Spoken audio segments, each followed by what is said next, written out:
శ్రీరాముడిని కేవలం భారతదేశంలో మాత్రమే నమ్ముతున్నారు, మిగిలిన దేశాల్లో నమ్మట్లేదు. సో అప్పుడు ఆయన మీకు దేవుడు కాకుండా పోతాడా? ఇప్పుడు మనం చర్చ దేని గురించి మీరు మన మెసేజ్ చేశారు. సో ఇక్కడ నేను ఒక ఎక్స్ క్రిస్టియన్గా క్రిస్టియన్స్ నుంచి నేను బయటకు వచ్చినట్టు వ్యక్తిని. ఇప్పుడు శ్రీరాముని దేవునిగా నమ్ముతున్నారా లేదా, ఇప్పుడు శ్రీరాముని దేవుని ప్రచారం చేసి శ్రీరాము గురించి వాళ్ళని అడిగితే సరిపోతుంది. ఒక హిందూ నేను ఎక్స్ క్రిస్టియన్ అని చెప్పుకుంటే ప్రాబ్లం లేదు, ఎక్స్ క్రిస్టియన్ అని చెప్పుకుంటే ప్రాబ్లం లేదు. ఇప్పుడు నువ్వు ఎప్పుడు కూడా ప్రవీణ్ ఎప్పుడు చూసినా తను కృష్ణుడు భక్తుడిగా చెప్పుకుంటా ఉంటాడు. అండ్ విష్ణుమూర్తి అవతారాల్లో రాముడు ఒకడు, కృష్ణుడు ఒక అవతారం అని మన అందరికీ కూడా తెలుసు.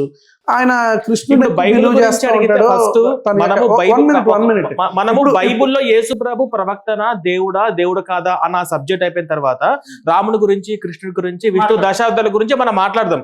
వాటి గురించి రామాయణము, భగవద్గీత చదివినటువంటి వేద పండితులను తీసుకొచ్చి డిస్కషన్ పెడదాం.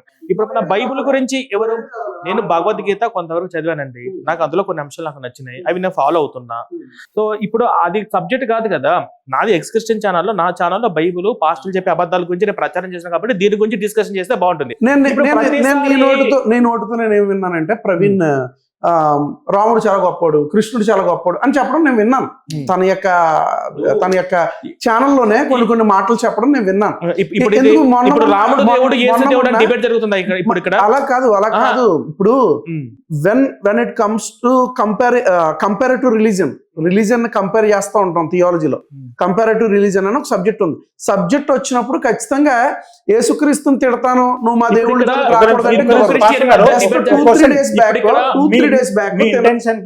దగ్గర క్వశ్చన్ ఉంది, ఒకటే క్వశ్చన్.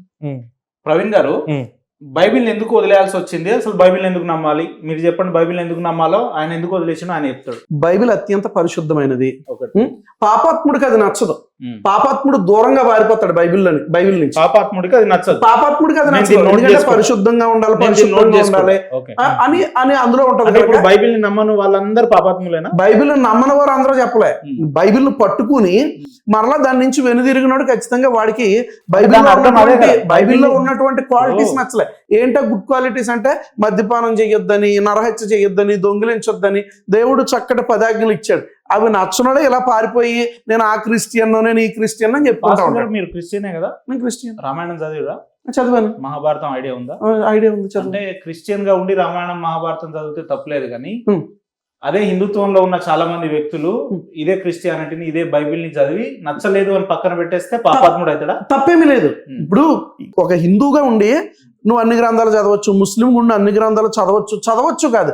నేనేమని సజెస్ట్ చేస్తానంటే ప్రతి వ్యక్తి కూడా అన్ని మత గ్రంథాలు పరిశీలించి అప్పుడు సత్యాన్ని ఏంటో తెలుసుకోవాలి. అప్పుడే మనకి ఒకటి ఉంటుంది కదా, ట్రూత్ అలోన్ ట్రయంప్స్, సత్యం ఎప్పుడు కూడా జయిస్తుంది, గెలుస్తుంది అనేది ఉంటది కదా. ఏది సత్యమో తెలియాలంటే అసలు నువ్వు పరిశీలించాలి కదా. అసలు బైబిల్ కూడా పూర్తిగా చదవలేదంటాను ప్రవీణ్. నేను బైబిల్ కూడా చదవకుండా ఆయన అడిగిన సమాధానం చెప్తాను. ఫస్ట్ ఎవరైతే అంటే వీళ్ళ కాన్సెప్ట్ ఏంది, ఎన్ని పాపాలు చేసినా వీళ్ళ దేవుడు క్షమిస్తాడు అంటే ఏంది, పాపాలు చేసే వాళ్ళు బైబిల్ పట్టుకుంటారు. ఎందుకంటే పాపాత్ములు మాత్రమే బైబిల్ పట్టుకుంటారు. సరే, ఇప్పుడు నేను అన్ని గ్రంథాలు చదివాన్ని పక్కన పెడతాం సార్. నేను స్ట్రైట్ గా క్వశ్చన్ అడుగుతున్నాను. బైబుల్ని పట్టుకొని బైబిల్ వీళ్ళంతా ప్రచారం చేస్తున్నారు కాబట్టి బైబిల్ మొత్తం మీద మంచి విషయాలు ఏమున్నాయి అంటే, ఇప్పుడు ఈ సమాజానికి పనికొచ్చే విధంగా ఉపయోగకరమైనటువంటి యువత నేర్చుకోవాల్సినటువంటి శత్రువుల్ని క్షమించుడి మంచి పదమా కాదా? ఇప్పుడు పొరుగు వారిని ప్రేమించు మంచి పదమా కాదా? ఇప్పుడు మాతృదేవోభవ, పితృదేవోభవ, ఆచార్య దేవోభవ అన్నటువంటి అవి అడిగావు కదా ప్రవీణ్, నువ్వేమని అడిగావు? మంచి విషయాలు చెప్పమను, కంటే గొప్పగా ఉందా? మంచి విషయాలు చెప్పమను. అదే బైబిల్లో నన్ను దేవునిగా నమ్మని వ్యక్తుల్ని రాళ్లతో కొట్టి చంపండి అని అలాంటి స్లోగన్స్. దాని గురించి కూడా నేను చెప్తాను. నన్ను దేవుడిగా నమ్మని వారిని మాత్రమే కాదు, ఎన్నో మార్లు నన్ను నేను దేవుడిగా పరిచయం చేసుకున్నా ఆ యొక్క సత్యవంతమైన నిజమైన దేవుణ్ణి తెలుసుకోకపోతే వారిని తిరస్కరించండి అని చెప్తున్నాడు. రాళ్లతో కొట్టమని ఎవరిని చెప్పాడనంటే కనుక ఎవరైతే ఆ యొక్క చెయ్యకూడనటువంటి పనులు అంటే యాంటీ సోషల్ ఎలిమెంట్స్ అంటాం కదా, అలా తయారయ్యారో అటువంటి వారిని రాళ్లతో కొట్టి చంపండి అంటున్నాడు. ఆ రోజుల్లో చట్టం అది. ఈ రోజుల్లో చట్టం ఉరితీయడం తప్పని అంటారా? కసబ్బు నురితీయడం తప్పంటారా? లేకపోతే ఉగ్రవాదులు నురితీయడం తప్పంటారా? డాడో మైనర్ బాలికలను కొన్ని పదుల సంఖ్యలో ఇబ్బంది పెట్టిన వ్యక్తిని ఉరితీయమని చెప్పడం తప్పు అని అంటారా? లేదుగా. ఆ రోజుల్లో అది నీతి. దానిని బట్టి ఎవడైతే దేవునికి వ్యతిరేకమైన క్రియలు చేశాడో, నరహత్య చేశాడో, వ్యభిచారం చేశాడో అలాంటి వాళ్ళని రాళ్లతో కొట్టండి అంటే అందులో తప్పేం కనిపించింది. అలాంటి వ్యభిచారం చేసేవాడికి ఎలా ఉంటదంటే వ్యభిచారం చేయొద్దంటే ఇప్పుడున్న ఈ అధునాతన సమాజంలో, టెక్నాలజీ సమాజంలో బైబిల్ అవసరమా ఈ యూత్ కి కానీ? ఖచ్చితంగా. ఎన్ని తరాలు మారినా, ఎన్ని యుగాలు మారినా, ఎన్ని దశాబ్దాలు శతాబ్దాలు మారినా, భూమి ఉన్నంత కాలం కూడా ఒకే ఒక్క గ్రంథం మానవుడిని నడిపించగలదు, అది పరిశుద్ధ బైబిల్ గ్రంథం. ఒక గ్రంథం మారకుండా నడిపించింది అంటారు. ఖచ్చితంగా మార్పు లేకుండా ఆ గ్రంథంలో గాని ఆ దేవుడిలో గాని మార్పు లేకుండా నడిపించిన వాడే నిజమైన దేవుడు, బైబిల్లో ఉన్నటువంటి దేవుడు. ఇప్పుడు ప్రపంచంలో మొత్తం బైబిల్ కరెక్ట్ గా ఒక 1000 పేజీలు గల పుస్తకం ఉండేది. అందులో పాత నిబంధన కదా కొత్త మొత్తం కలిపితే గట్టిగా ఒక 1000. అంటే ప్రపంచం మొత్తము జ్ఞానము, అంటే మనిషి ఎంత, మనిషి జీవితం ఎంత, ఈ ఖగోళ శాస్త్రం ఎంత, సైన్స్, ఇవన్నీ మొత్తము ఈ 1000 పేజీ ఒక్క పుస్తకంలోనే ఉంది అంటే ఇది అజ్ఞానం కదా? ఇప్పుడు మనం బీటెక్ చదివామంటే, నేను ఆయన మాట్లాడేటప్పుడు నేను మధ్యలో దారులు ఫస్ట్ ఇప్పుడు నాది బీటెక్ సివిల్ ఇంజనీరింగ్ కంప్లీట్ అయిపోయింది. వీళ్ళు బైబిల్ ఎవరికి అర్థం కాదు, బైబిల్ పరిశుద్ధాత్మతో రాయబడింది, బైబిల్ మించిన ప్రపంచం ఎవరికి లేదు, బైబిల్ పరిశుద్ధాత్మ చదివితే వాళ్ళకి అర్థమవుతుందని చెప్పేసి రకరకాల చెప్తా ఉంటారు.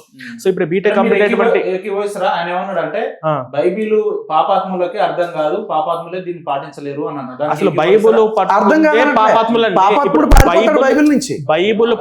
బైబుల్ పట్టుకున్న వాళ్ళు ఎవరైతే ఉన్నారో వాళ్ళే పాపాత్ములు. వాళ్ళు ఎన్ని పాపాలు చేసినా మా దేవుడు క్షమిస్తాడు, వాళ్ళు ఎన్ని పాపాలు చేసినా మా బహుశా నీకు బైబిల్ వాక్యం తెలియదేమో ప్రవీణ్, బైబిల్ వాక్యం తెలియదేమో. ఎన్ని మార్లు గద్దించినను లోబడిన వాడు మరుతిరుగు లేకుండా నేను ఈ మాట అనే ముందు క్షమాపణ అడుగుతున్నాను. నేను ఇప్పుడు వాళ్ళల్లో ఎవరో ఒక అమ్మాయిని చేయరాంది నేను చేస్తే ఈయన నాకు క్షమిస్తాడా? నేను క్షమించిన బైబిల్ ప్రకారం అయితే క్షమిస్తున్నారా? క్షమించాలి. అంటే మీ ఇంట్లో వాళ్ళను ఆడపిల్ల కానీ ఏదైనా అంటే ముందు నేను క్షమాపణ చెప్తున్నాను, నాకు వాళ్ళ అక్క చెల్లెలతో సమానము. బట్ ఇక్కడ సందర్భం బట్టి చెప్తున్నాను, మీ ఇంట్లో ఉన్న ఆడపిల్లను కానీ ఎవరన్నా తోబొట్టు వాళ్ళు కానీ నేను ఏదైనా చేయరాని తప్పు నేను చేశాను, మీరు నన్ను క్షమిస్తారా? నువ్వేం చేస్తావు? ఏదో ఒకటి చేస్తా. చెప్పు నువ్వేం చేస్తావు చెప్పు. ఇప్పుడు ఎంత పాపాలైనా క్షమిస్తారు, పాపాలు బైబిల్ పట్టుకుంటే పాపాలు అలా క్షమించిన వారు కూడా ఉన్నారు. ఒక తెగ దగ్గరికి ఒక తెగ దగ్గరికి వెళ్ళినప్పుడు తన యొక్క భర్తను వాళ్ళకి చట్టపరంగా ఏ శిక్ష పడాలో ఆ శిక్ష పడాలి మేము చేస్తామండి. ఇప్పుడు వీళ్ళు చేసిన కూడా క్షమించిన వాళ్ళు ఉన్నారు అంటే ఇంకా ఏం గౌరవం ఉంది? గ్రహం స్టైన్స్ అని ఒక మిషనరీ ఉన్నాడు ఒరిస్సాలో. ఆ మిషనరీని తన ఇద్దరు బిడ్డల్ని, చిన్న బిడ్డల్ని మైనర్ బిడ్డల్ని తనతో పాటు కారులో వేసి RSS ఏజెంట్లు తగలబెడితే ఆ యొక్క భార్య ఇద్దరు బిడ్డల్ని కోల్పోయి, తన భర్తను కోల్పోయి అనాథగా నించున్న ఆ యొక్క మిషనరీ భార్య ఏం చెప్పిందో తెలుసా? నేను వారిని క్షమిస్తున్నాను, ప్రభుత్వం కూడా క్షమించేయండి. నా ప్రభు నన్ను క్షమించాడు, నేను కూడా వారిని క్షమిస్తున్నాను. అంటే ఇది రైట్ యాటిట్యూడ్ కాదంటే అసలు ఏ టైప్ ఆఫ్ మెంటాలిటీలో తను ఉన్నాడు ఆలోచించి ఒకసారి. నేను ఒకటి అడుగుతున్నాను సార్, అంటే ఇప్పుడు వీళ్ళు అంటే మనకు పాప క్షమాపణ అంటే ఏంటంటే ఫస్ట్ నేను ఒక తప్పు చేశాను, ఆ తప్పుకు నేను ప్రతిఫలం అనుభవించాలి అనేది మనసాక్షి ఒకటి ఉంటుంది. వీళ్ళు ఏ పాపం చేసినా క్షమిస్తారు, వాళ్ళని చంపినా క్షమిస్తారు, బిడ్డలను చంపినా క్షమిస్తారు, ఇంట్లో ఉన్న ఆడపిల్లలను చేసినా కూడా వాళ్ళు క్షమిస్తారు. అంటే నీ పాయింట్ ఆఫ్ వ్యూలో ఇప్పుడు ఏం చేయాలి? తగిన వాడికి ఒక గుణపాఠం రావాలి, వాడికి ఒక క్రమశిక్షణ, ఆ తప్పు చేయకూడదు, ఆ భయం వచ్చేలా చేయాలి. సో అది లేకుండా క్షమించండి, వాళ్ళని క్షమించండి, వీళ్ళని క్షమించండి, ఏం సిద్ధాంతం ఇది? ఇది మనం ఒక దేశంలో ఉన్నాం కాబట్టి ఇప్పుడు ఆ దేశ చట్టం ప్రకారం క్రైస్తవులైనా కేసు పెట్టాల్సిందే. ఇప్పుడు మర్డర్ జరిగినా ఇంకొకటి జరిగినా క్రైస్తవులైనా కేసు పెట్టాల్సిందే. కానీ ఆధ్యాత్మికంగా when it comes to spirituality మనం ఇతరులను క్షమించాలి. స్పీకింగ్ అబౌట్ స్పిరిచువాలిటీ ఇప్పుడు కొన్ని ఉంటాయి, కొన్ని నియమములు ఉంటాయి. ఇప్పుడు అన్నిటికంటే మాట్లాడలేకపోతే టాపిక్ పక్కన పెట్టేసేయాలి. బైబిల్లో ఉన్నదే స్పిరిచువాలిటీ, బైబిల్లో ఉన్నదే స్పిరిచువాలిటీ.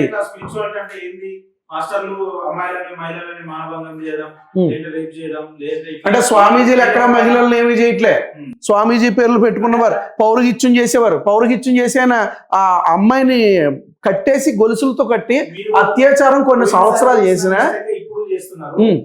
ఏ గుళ్ళో ఏ పౌరోహిత్యం చేసే వాళ్ళైనా, ఏ స్వామీజీలైనా కూడా మీ పాస్టర్ల లెక్క దశం భాగాల పేర్ల మీద పట్టి పిండించి వేధించరు. ఒక్క నిమిషం, ఇప్పటికీ వేలాది గుళ్ళల్లో లక్షల మంది పౌరోహితులు, లక్షల మంది పూజారులుగా చెప్పబడే వాళ్ళు పూటకి గతి లేని వాళ్ళు ఉన్నారు. నేను ఒక పాయింట్ యాడ్ చేస్తున్నాను సార్. నేను ఒక పాయింట్ మొన్న రీసెంట్ గా ఒక పాస్ట్ ఏమన్నా వేసుకొని దశం భాగాల మీద లక్షల కోట్లు వసూలు చేయాలంటే సరే, మీరు మాట్లాడేసి మీరిద్దరు ఇప్పుడు మీరిద్దరు వన్ మినిట్ మీరు చెప్పిందని నేను ఆన్సర్ ఇస్తాను. నేను ఆన్సర్ ఇచ్చిన తర్వాత ఒక సెకండ్ పాయింట్ యాడ్ చేస్తాను. యాడ్ చేస్తాను. రీసెంట్ గా జఫర్ శాస్త్రి అని చెప్పేసి ఒక పాస్టర్ అన్నాడు. ఆయన ఏమంటుండంటే మీ ఇంట్లో మొదటి కూతురు పుడితే ఆ కూతుర్ని దేవుడికి సమర్పించాలి. ఎట్లా సమర్పించాలి? ఏముంది పాస్టర్కి ఇచ్చి పెళ్లి చేయడమే అని చెప్పేసి అన్నాడు. నీకు మిస్టేక్ ఏం కనబడింది అందులో? పాస్టర్కి ఇచ్చి పెళ్లి చేయడంలో తప్పేముంది? అంటే మా పూజారికి ఇచ్చి వివాహం చేయండి మీ అమ్మాయిని అంటే తప్ప? రూల్ అని చెప్పట్లే. పెళ్లిళ్ళు కూడా సెట్ చేసుకుంటారు. అంటే వీళ్ళు మతం మార్చి కారణం ఏంటంటే కానుకలు, దశం భాగాలు ఇవి మాత్రమే కాదు, అట్లానే పాస్టర్కి పెళ్లి సెట్ చేసుకోవడానికి మొదటి కూతురు అంటే ఇది అంటే ఇక్కడ అర్థమవుతుంది. ఇప్పుడు నువ్వు మొన్న రాజమండ్రి నుంచి ఆ ఏజెన్సీ ఏరియా వెళ్ళి వారిని గర్వాపసి చేయడానికి ప్రయత్నించావు. అంటే అక్కడ ఉన్న వివాహం చేసుకోవడానికి ఏమన్నా చేసావా? లేదా మీ ఇంట్లో మీ అబ్బాయికి నేను అనౌన్స్మెంట్ ఇవ్వట్లేదు కదా. ఏమని? నేనేమన్నా మీరు మతం మారిన తర్వాత హిందువులకు వచ్చిన తర్వాత మీ ఇంట్లో ఆడపిల్ల పెళ్లి చేయండి నేను అనలేదు కదా. పాస్టర్ గారికి ఇచ్చి మీ అమ్మాయిని వివాహం చేయమంటే ప్రాబ్లం ఉందా? డాక్టర్ గారికి ఇచ్చి వివాహం చేయమంటే తప్పుందా? ఇంజనీర్ కి ఇచ్చి వివాహం చేయమంటే ఒక నిమిషం ఆతరా. పెళ్లి అంటే తప్ప ఒప్ప కాదు. అమ్మాయికి మనసు ఉంటుంది, అమ్మాయికి మనసాక్షి ఉంటుంది. అవతల పాస్టర్ అన్నంత బలవంతంగా చేయమనట్లేగా, బలవంతంగా చేయమని చెప్పట్లే. 90% పాస్టర్ అందరూ పెళ్లి లేని వాళ్ళు ఉంటారు. యవనస్తుల పాస్టర్కి ఇచ్చి పెళ్లి చేయాలి, అది కూడా అమ్మాయికి ఒప్పుకొని ఉండాలి. ఇవన్నీ ఏమి లేకుండా మొదటి కూతురు పాస్టర్కి ఇచ్చి పెళ్లి చేయడమే అనడంలో ఈయన సమర్థిస్తున్నారు అంటే ఈయనకి ఇక్కడ అర్థమైపోతుంది. సెన్స్ ఉందా అసలు? మీకు అసలు మీకు సెన్స్ ఉందా? నాకు అర్థం కావట్లేదు. ఫస్ట్ ఆఫ్ ఆల్ ఒకసారి మాట్లాడద్దు. నాకు ఒక నిమిషం కెమెరా స్టాప్ చేసింది. నాకు సిగ్నేచర్ స్టూడియోలో నాకు మీరంటే నాకు 2 సంవత్సరాల నుంచి మంచి అనుబంధం ఉందండి. నేను ఇక్కడికి వచ్చా సెన్స్ అని మాట్లాడతాడంటే నేను మొదటి కూతురు పెళ్లి నుంచి చేసేయని చెప్పేసి కెమెరా ఆఫ్ చేసండి. నువ్వు సెన్స్ ఎట్లా మాట్లాడితే మీరు ఫస్ట్ దానికి నాకు సారీ చెప్పండి. నాకు సెన్స్ అని చెప్పేసి ఎట్లా మాట్లాడతారు మీరు? నాకు అర్థం కాదు. భయపడడం కాదు, మర్యాద అవతలకి మర్యాద ఇవ్వాలి. ఒక నిమిషం సార్, చైల్డ్ ఆర్టిస్ట్ కూర్చోమ్మా. నాకు ఇప్పుడు సెన్స్ అనే పదం వాడినందుకు నాకు క్షమాపణ కావాలంటే క్షమాపణ ఎందుకు చెప్పాలి? ఫస్ట్ దేనికి చెప్పాలి సార్? ఫస్ట్ నేను వచ్చినప్పటి నుంచి నేను పద్ధతిగా మాట్లాడుతాను. ఆయన సెన్స్ ఉందా? నేను సెన్స్లెస్ గా మాట్లాడుతున్నారు. లాస్ట్ ఎంట్రీలో సెన్స్ ఉందా అని అడిగి ఆయన లాస్ట్ మన ఇద్దరికి జరిగిన డిబేట్ లో నువ్వు నాకు సెన్స్ ఉందా? ఈ పుస్తకం మీద జరిగినప్పుడు ఈ పుస్తకం మీద మాట్లాడాలా. అవుట్ ఆఫ్ టాపిక్ వెళ్ళారు. ఇక్కడ నేను అడిగిన ప్రశ్నకు మీరు స్ట్రైట్ గా సమాధానం చెప్పండి. ఈయనకి ఏంటంటే లాస్ట్ డిబేట్ లో బోర్డు పెట్టండి. ఈయన బోర్డు పేస్తే ఈయన చర్చికి ఎవరు రావట్లేదు. ఈయన బాగా ఎక్సిస్టం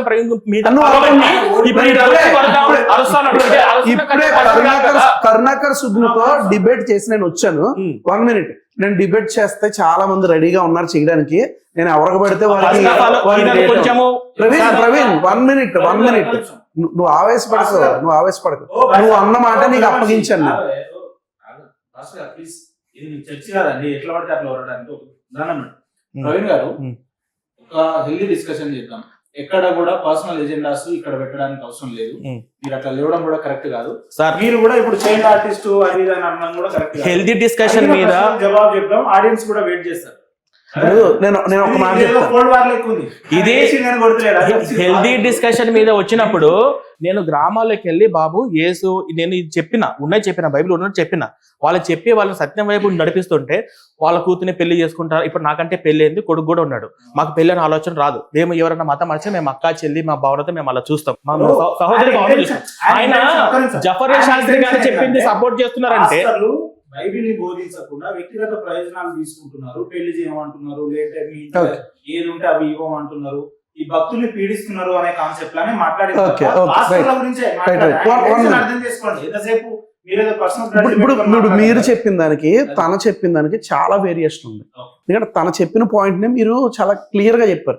నౌ నేను ఇప్పుడు ఏమంటాను అని అంటే గనక దశం భాగం గురించి మనం ఇదివరకు ఒక టాపిక్ మాట్లాడుకున్నాం. దశం భాగం అనేది పాత నిబంధనకు సంబంధించింది. నూతన నిబంధనలో దశం భాగం అడగమని చెప్పలే. కొంతమంది అడుగుతున్నారంటే అడుగుతున్నారు, అడిగేవాడు అడుగుతున్నాడు, ఇచ్చేవాళ్ళు కొంతమంది ఇస్తున్నారు. పాత నిబంధన అనగా దేవుడు తన యొక్క ఆజ్ఞలు ఇచ్చాడు. లా అండ్ జడ్జ్మెంట్ ఉంటుంది అందులో, చట్టము మరియు తీర్పు. నూతన నిబంధనలో హోప్ అండ్ సాల్వేషన్ అంటే రక్షణ మరియు నిరీక్షణ ఉంటుంది. ఇది దాంట్లో ఉన్న థియాలజీ. స్టార్టింగ్ లో మీరే అన్నారు అసలు బైబిల్ ఎక్కడ కూడా చేంజెస్ లేవు, ఎక్కడ మార్చలేదు, మార్చే అవకాశం కూడా లేదు అని అన్నారు. ఇప్పుడు మీరే పొద్దున్న లేస్తే క్రైస్తవులే పాత నిబంధన కొత్త నిబంధన లేదంటే ఆ పాత నిబంధనలో ఇన్ని చాప్టర్స్ ఉండేది, ఇందులో ఇన్ని చాప్టర్ ఇట్లా చెప్తుంది. సో దేని సంకేతం ఇది? చూడండి, పాత నిబంధన దేవుడు చాలా ఆజ్ఞలు ఇచ్చాడు. ఈ ఆజ్ఞలు వారు ఎలా తీసుకున్నారని అంటే గనక వారు చాలా లిటరల్ గా తీసేసుకుని వాటిని ఆచారబద్ధమైన ఆజ్ఞలుగా పాటించారు. చాలా ఉన్నాయి ఆచారాలు, దానికి సంబంధించిన ఆచారాలు ఉన్నాయి, ఆచారంగా పాటిస్తున్నారు. దేవుడు ఏమన్నాడంటే డివోషన్ అనేది, భక్తి అనేది ఎప్పుడు కూడా ఆచారబద్ధంగా ఉండకూడదు. భక్తి ఎప్పుడు కూడా భగవంతునితో మమేకమయ్యేదిగా ఉండాలని ప్రభువైన యేసుక్రీస్తు వచ్చి భక్తి అంటే ఇది, నడత అంటే ఇది, ఇలా ఉండాలని పరిశుద్ధ జీవితాన్ని ఆయన జీవించి చూపించాడు. ఇలాంటి పరిశుద్ధ బైబిల్ని పట్టుకుని, అలాంటి పరిశుద్ధ క్రీస్తుని పట్టుకుని ఎవరు పడితే వాళ్ళు ఇష్టానుసారంగా మాట్లాడితే ఎంతమందినైనా మేము కూడా బేర్ చేయగలుగుతాం. There are certain boundaries. ఆయన మాట్లాడే ఇంటెన్షన్ ఏంటంటే బైబిల్లో తప్పులు ఉన్నాయి కాబట్టి తప్పని చెప్తున్నారు, తప్పే ఉంది అన్నట్టు. అదే బైబిల్లో ఏం తప్పు ఉంది అని నేను అడుగుతున్నాను. కమాన్, నువ్వు చూపించు, నేను దానికి ఎక్స్ప్లెయిన్ చేయగలుగుతాను. ఏంటది? బైబిల్లో నేను ఏవైతే ఉన్నాయో చదవడానికి చాలా గలీజ్గా ఏవైతే ఉన్నాయో నేను అవన్నీ ఒక బుక్లెట్ రాశానండి. ఇది ఆల్రెడీ ఆయన ఇంత ముందు వచ్చినప్పుడు మా ఆఫీస్కి గలీజ్ అనే పదం వాడొచ్చా బైబిల్లో? గలీజ్ వాళ్ళు వాడచ్చు ఇప్పుడు వాళ్ళు వాడచ్చు కొన్ని పదాలు. ఇప్పుడు సెన్స్ ఉందా అంటే అడగచ్చు, గలీజ్ అనొచ్చు. మీరు కూడా అటువైపు ఏమో నా డౌట్ గా ఉంది. అట్లా అనుకుంటే మన నీడ కూర్చోబెట్టొద్దు, యాక్చువల్లీ మేము ఇద్దరమే చేసుకోవాలి. ఫస్ట్ ఇవి ఒకసారి ఈ రిఫరెన్స్ అన్ని చదివితే గలీజ్ అనే పదం వాడాలా వాడకూడదా అంటే ఇంతకన్నా ఇంకా ఏదైనా పేర్లు పెట్టాలేమో అని చెప్పేసి మీరే అంటారు. ఇవి చాలా ఉన్నాయి. ఇవి ఒక ఆడపిల్లలకు విలువ ఇచ్చినట్టు. సరే, ఉదాహరణకు నేను ఒకటి చెప్తాను. నహోము 3:5 ఏమంటుందంటే, ఇర్మియా గ్రంథము 13:25 ఏమంటుందంటే, నీవు అబద్ధము నమ్ముకుని ఉంచు కనుక మరిచితి కనుక ఇది నాకు నా బంధు నన్ను నా చేత కనబట్టు భాగము యెహోవా సెలవిచ్చుచున్నాడు, కాబట్టి నీకు అవమానం కనబడినట్లు నేను నీ బట్టల చెంగులు నీ ముఖం మీదకి ఎత్తుచున్నాను. అంటే ఆడపిల్ల లంగాలు ఎత్తి చూపించని చెప్పేసి యెహోవా చెప్పాడు. ఇప్పుడు ఇలా దీనికి సమాధానం చెప్పడు. ఇప్పుడు ఈ ప్రశ్నకు సమాధానం చెప్పకుండా, ఇది సమాధానం చెప్పకుండా ఆయన రామాయణము భగవద్గీతలోకి వెళ్తాడు. చూడండి, నేను ఇక్కడ బెట్టుగా చెప్తున్నాను. భగవద్గీత రామాయణము మనోధర్మ శాస్త్రంలోకి వెళ్తాడు. ఇప్పుడు దీనికి సమాధానం చెప్పిన తర్వాత వెళ్ళండి. నేను ఒక విషయం చెప్తాను. తను ఒక గ్రంథాన్ని చూపించి తను క్వశ్చన్ చేసినప్పుడు, ఇప్పుడు కొత్త ధర్మంలోనికి నేను వెళ్ళాను అన్నప్పుడు ఇందులో కంటే అది పరిశుద్ధమైనది అయ్యి ఉండాలి. శ్రీకృష్ణుడు ఆడవాళ్ళకి స్నానం ఇది నీకు బూతుగా అనిపించలేదా? నీకు బూతుగా అనిపించలేదా? స్కిప్ చేస్తాడు. రవీంద్ర గారు దయచేసి మీరు రెస్పెక్ట్ కోల్పోకండి సార్, ప్లీజ్. నేను చాలా ఓపికగా మాట్లాడుతున్నాను. దీనికి సమాధానం చెప్పిన తర్వాత శ్రీకృష్ణుడు మీకున్న డౌట్ ఏంది, ఆ డౌట్ రాద్దాం. రాసిన తర్వాత నెక్స్ట్ మనం కూర్చోబెట్టి నేను పిలుచుకొని వచ్చి మీ ప్రశ్న, నా ప్రశ్నలన్నీ నేను రాశాను, మీ ప్రశ్నల్ని రాశాను. ఇర్మియా గ్రంథము 13:25-26 చదివి షార్ప్ గా చదివి. నీవు అబద్ధము నమ్ముకొని వచ్చి నన్ను మరిచితివి గనుక ఇది నీకు వంతు, నా చేత నీకు కొలవబడినటువంటి భాగమని యెహోవా సెలవిచ్చుచున్నాడు, కాబట్టి నీకు అవమానము కనబడినట్లు నేను నీ బట్టల చెంగులను నీ ముఖం మీదకి ఎత్తుచున్నాను. అంటే దీనికి అర్థం ఏంటి? ఇది యెహోవా స్ట్రైట్ గా చెప్తున్నాడు. ఆడపిల్లలు లంగాల, ఇది గలీజ్ అనాలా గలీజ్ అనకూడదా అన్న దాని మీద మీకే వదులుతున్నాను. అయిపోయిందా? అయిపోయింది. దీనికి అర్థం ఏంటి? దాని కాంటెక్స్ట్ నువ్వు పైనుంచి చదువు గనక వెరీ క్లియర్ గా అక్కడ ఏమని ఉందంటే గనక దీన్ని అలంకార రూపము అని అంటారు, మెటాఫోర్ అంటారు ఇంగ్లీష్ లో. తెలుగులో అలంకారము అని అంటారు. అలంకారము అని అంటే గనక లంగాలు ఎత్తడము అలంకారం. 1 minute, నువ్వు అడిగేసావు కదా, నీ డౌట్ అయిపోయింది కదా, అయిపోయింది కదా. దీన్ని మెటాఫోర్ అని అంటారు. అలంకారం. అలంకారం అంటే నీ ముఖము చందమామలాగా ఉందంటే నిజంగా చందమామలాగా ఎవడో ఉండడు. కొడితే వీపు విమానం మోత ఎక్కుతుందంటే వీపు విమానం అవ్వదు. దాన్ని అలంకారము అని అంటారు. అక్కడ దేవుడు ఏం చెప్తున్నాడు అని అంటే గనక, నన్ను కాదని మీరు పక్కకి వెళ్ళారు గనక, అంటే దేవుడు ఒక భర్తగా తన యొక్క బిడ్డలు భార్యగా, లేకపోతే దేవుడు ఒక తండ్రిగా వారి యొక్క బిడ్డలు తన బిడ్డలుగా పోల్చుకుంటూ ఆయన అంటున్నాడు కదా, వేశ్యకు కలిగినటువంటి అవమానము. వేశ్య పట్టుబడితే దాన్ని ఏం చేస్తారో బట్టలు ఓడదీసి కొడతారు. అదే చెప్తున్నాడు అక్కడ. అంతేగాని నీవు చెప్పినట్లుగా అక్కడ చండాలమైన భాష నీలాంటి వాళ్ళ గురించి మరి రాయలే. అది ఎందుకు రాశారని అంటే కనుక, వేశ్యకు కలిగిన అవమానం నీకు కలుగుతుంది, వేశ్యని బట్టలు ఉడదీసి కొడతారు ఏదన్నా తప్పు చేసి దొరికితే. సో అదే అక్కడ చెప్తున్నాడు అనమాట. ఇప్పుడు మీకు దీన్ని బట్టి మీరే నేనేం చెప్పాల్సిన అవసరం లేదు, మీరే ఏం అర్థం చెప్తావు, చేసుకొని ఇంకేం చెప్తావు? ఇది మీకు సమంజసంగా ఉందా? ఒక పరిశుద్ధ గ్రంథము, పవిత్ర గ్రంథము, ప్రపంచంలో ఏది లేదన్న గ్రంథం అని చెప్పేసి ఇది జస్ట్ శాంపిల్ మాత్రమే. ఇది మీకు సమంజసంగా ఉంది అనుకుంటే నేను కూడా ఏం చేయలేదు. మీకు సమంజసంగా ఉందా? మెటాఫోర్ ని, అలంకారాన్ని ఎలా తీసుకోవాలో అలాగే ఇప్పుడు తీసుకోవాలి. వ్యభిచార స్త్రీకి బుద్ధి చెప్తే సరిపోతుంది కానీ ఇట్లా చెంగులు పైకి ఎత్తించి లంగాలు ఎత్తించి వ్యభిచార ముఖం మీదకి స్త్రీని- ఎత్తించున్న One minute. మీరు ఎట్లా ప్రచారం చేస్తారండి? ఇప్పుడు ఒక మీడియేటర్ గా ఆయన మనం ఒక మాట్లాడదాం. మీరే అన్నారు అవును, స్త్రీని బట్టలు ఇప్పి కొట్టమని దేవుడు చెప్తున్నారు, అది కూడా మీరే అలంకారము అని చెప్తున్నాడు. అందుకే అలంకారము అలంకారము మా దాంట్లో అలంకారం అని అంటే ఒక మహిళకి నగలు నట్ర ఒక చీర సరే అట్లా అయితే అలంకారం అంటారు కదా, మీరు బట్టలు ఇప్పి కొడితే అలంకారం అంటున్నారు. అలంకార భాష బట్టలు ఇప్పి అంటాను నేను. కొట్టాలి. అది ఆడపిల్లలు అలంకారం లంగాలు అంటే ఎత్తించి మరి అలంకార భాష. మీరు చెప్పేది వేరు. లంగా సార్ మీకు స్పష్టంగా చెంగులని ముఖం మీదకి ఎత్తుచున్నాను, లంగాలు ముఖం అది మీదకి లంగాలో ఉందా అక్కడ ఎత్తుచున్నానంట. నీకు? నీ ఆ? చెంగులు చెంగు ఎత్తుకున్నాను అంటే ఉందా? లంగా, ఇది లంగా ఓనేస్తారు కదా. నీ చెంగులు అంటే ఇష్టం అదే. వచ్చినట్టు నువ్వు అనేసుకుని ఇంగ్లీష్ నీ ఇష్టం వచ్చినట్టు నువ్వు మాట్లాడేసుకుంటావా? మరి ఒక చెంగు అంటే గ్రంథం అర్థమైంది, గురించి. చెంగు అంటే ఒక అర్థమైంది. పరిశుద్ధ గ్రంథం ఇప్పుడు గురించి చెంగు అంటే అర్థం. ఇక్కడ ఒక అమ్మాయిలు ఉంటే చెంగు అంటే వాళ్ళకి అర్థం అవుతుంది. ఆ. ఒక చెంగు అంటే నిమిషం, ఏంటి చెప్పండి? మీకు clarity రావాలి. చెంగు అంటే ఏంటో తెలుసా నీకు? ఏంటి చెప్పండి, ఏంటి చెప్పండి? చెంగు అంటే ఏంటో ఇంగ్లీష్లో- తెలుసా నీకు అసలు? ఇంగ్లీష్- చెంగు అంటే ఏంటో నీకు తెలుసా అసలు? చెప్పండి చెప్పండి ఏంటి? పైట అంటారు కదా, దాన్ని చెంగు అంటారు. అంటే నీకు ఆ నచ్చింది పైట ముఖం ఆ మీదకి రాధా ఎత్తడమా? మనోహర్ దాస్ ఏదో చెప్తే వాడు చెప్పింది తీసుకొచ్చి ఇక్కడ నువ్వు మీరు చెప్పేస్తావా? అక్కడ మీరు వాడనే అంటారు, ఇష్టం వచ్చినట్టు మాట్లాడితే వాడనే అంటారు. మీకెందుకు అంత ఇట్లాంటి పెయిన్? వాళ్ళని- రాధా మనోహర్ దాస్ అంటే మీకెందుకు అంత పెయిన్? మా గురువు గారు మీకెందుకు ఏం గురువు ఏం చెప్పండి? చెప్పాడా? రెస్పెక్ట్ ఉందా లేదా? నీకు ఏబిసిడీలు ఏమన్నా చెప్పాడు మీ గురువు గారు? ఒక నిమిషం ఆగండి. లేదా నీకు ఏమన్నా నిక్కర్లు వేసుకోవడం ఫస్ట్ ఆఫ్ ఆల్ నేర్పించాడా? గౌరవంగా హెల్తీ డిబేట్ గా ఈయన రెస్పెక్ట్ ఇచ్చే పద్ధతి ఉందా లేదా చెప్పండి. మా గురువు గారు అండి రాధా మనోహర్ దాస్, మా గురువు గారిని పట్టుకుని వాడు గీడు అంటున్నారు. అసలు ఇంకా అందుకే అర్థమవుతుంది నేను కదా, నీ నిన్నేమనాలి? గురువు గారు ఉన్నాడు, నువ్వు అసలు నేను అలాగే నిన్నేమనాలి? నీ గురువు ఇప్పుడు ఈ వచనానికి అర్థం చెప్పమంటే నీకు ఒళ్ళు మండి. అక్కడ లంగాని ఏమన్నా ఉందా? ఆ నువ్వు చెంగు ఎందుకు అంటే వక్రీకరిస్తున్నావు భాషని? ఇక్కడ- భాషను ఎందుకు వక్రీకరిస్తున్నావు? భాష ఆడు ఉపయోగించే భాష అది. అతను ఉపయోగించే భాషను తీసుకొచ్చి ఇక్కడ పెట్టొద్దు. నువ్వు ఇష్టం వచ్చినట్టుగా నా గ్రంథం గురించి మాట్లాడితే మీ మీద ఇంకా గౌరవం పేషెన్స్ తో వచ్చానండి. మాట్లాడాలా? నాకు- ఇప్పుడు నేను శ్రీకృష్ణుడు నాకు- తిడతాను, నేను రాముడిని తిడతాను, నువ్వు ఇదే ఓపికతో కూర్చోగలవా? భూపేంద్ర, నేను మీ మీద ఉన్న గౌరవంతో వచ్చాను. నేను పాయింట్ గమనించిన, గురువు గారు అని చెప్పి మీకు ఏమైనా ఏబిసిడీలు నేర్పించరా అన్నారు. మీరు పొద్దున్న లేస్తే ప్రతి ఆదివారాలు పోయి ఫాదర్ అని చెప్పి చర్చిలలో అంటారు. వాళ్ళు ఏమైనా మీ అమ్మనా? అట్లా కాదు కదా. మనం గురువు గారు అని అంటే పెద్ద మనిషి కాబట్టి గౌరవప్రదంగా, ఇప్పుడు మీరు కూడా గురువు గారే అని అంటాం. అవును. ఎగ్జాంపుల్ ఇంకోటి, ఇప్పుడు పాస్టర్ తిడితే మీకు అంతే పౌరుషం వస్తుందా? అది లంగా కాదు చెంగు అని మీరు అన్నారు. అవును. మీరు వేసుకున్న దాన్ని రెండు భాషలుగా అనొచ్చు. దుస్తులు వేసుకున్నారని అనొచ్చు, బట్టలు వేసుకున్నారని అనొచ్చు. రైట్, ఉమ్. మీనింగ్ ఒకటే. కానీ లంగాకి చెంగుకి చాలా తేడా ఉంది. జాకెట్లు లంగా అంటారు కదా, జాకెట్ను లంగాని జాకెట్ అంటారు కదా.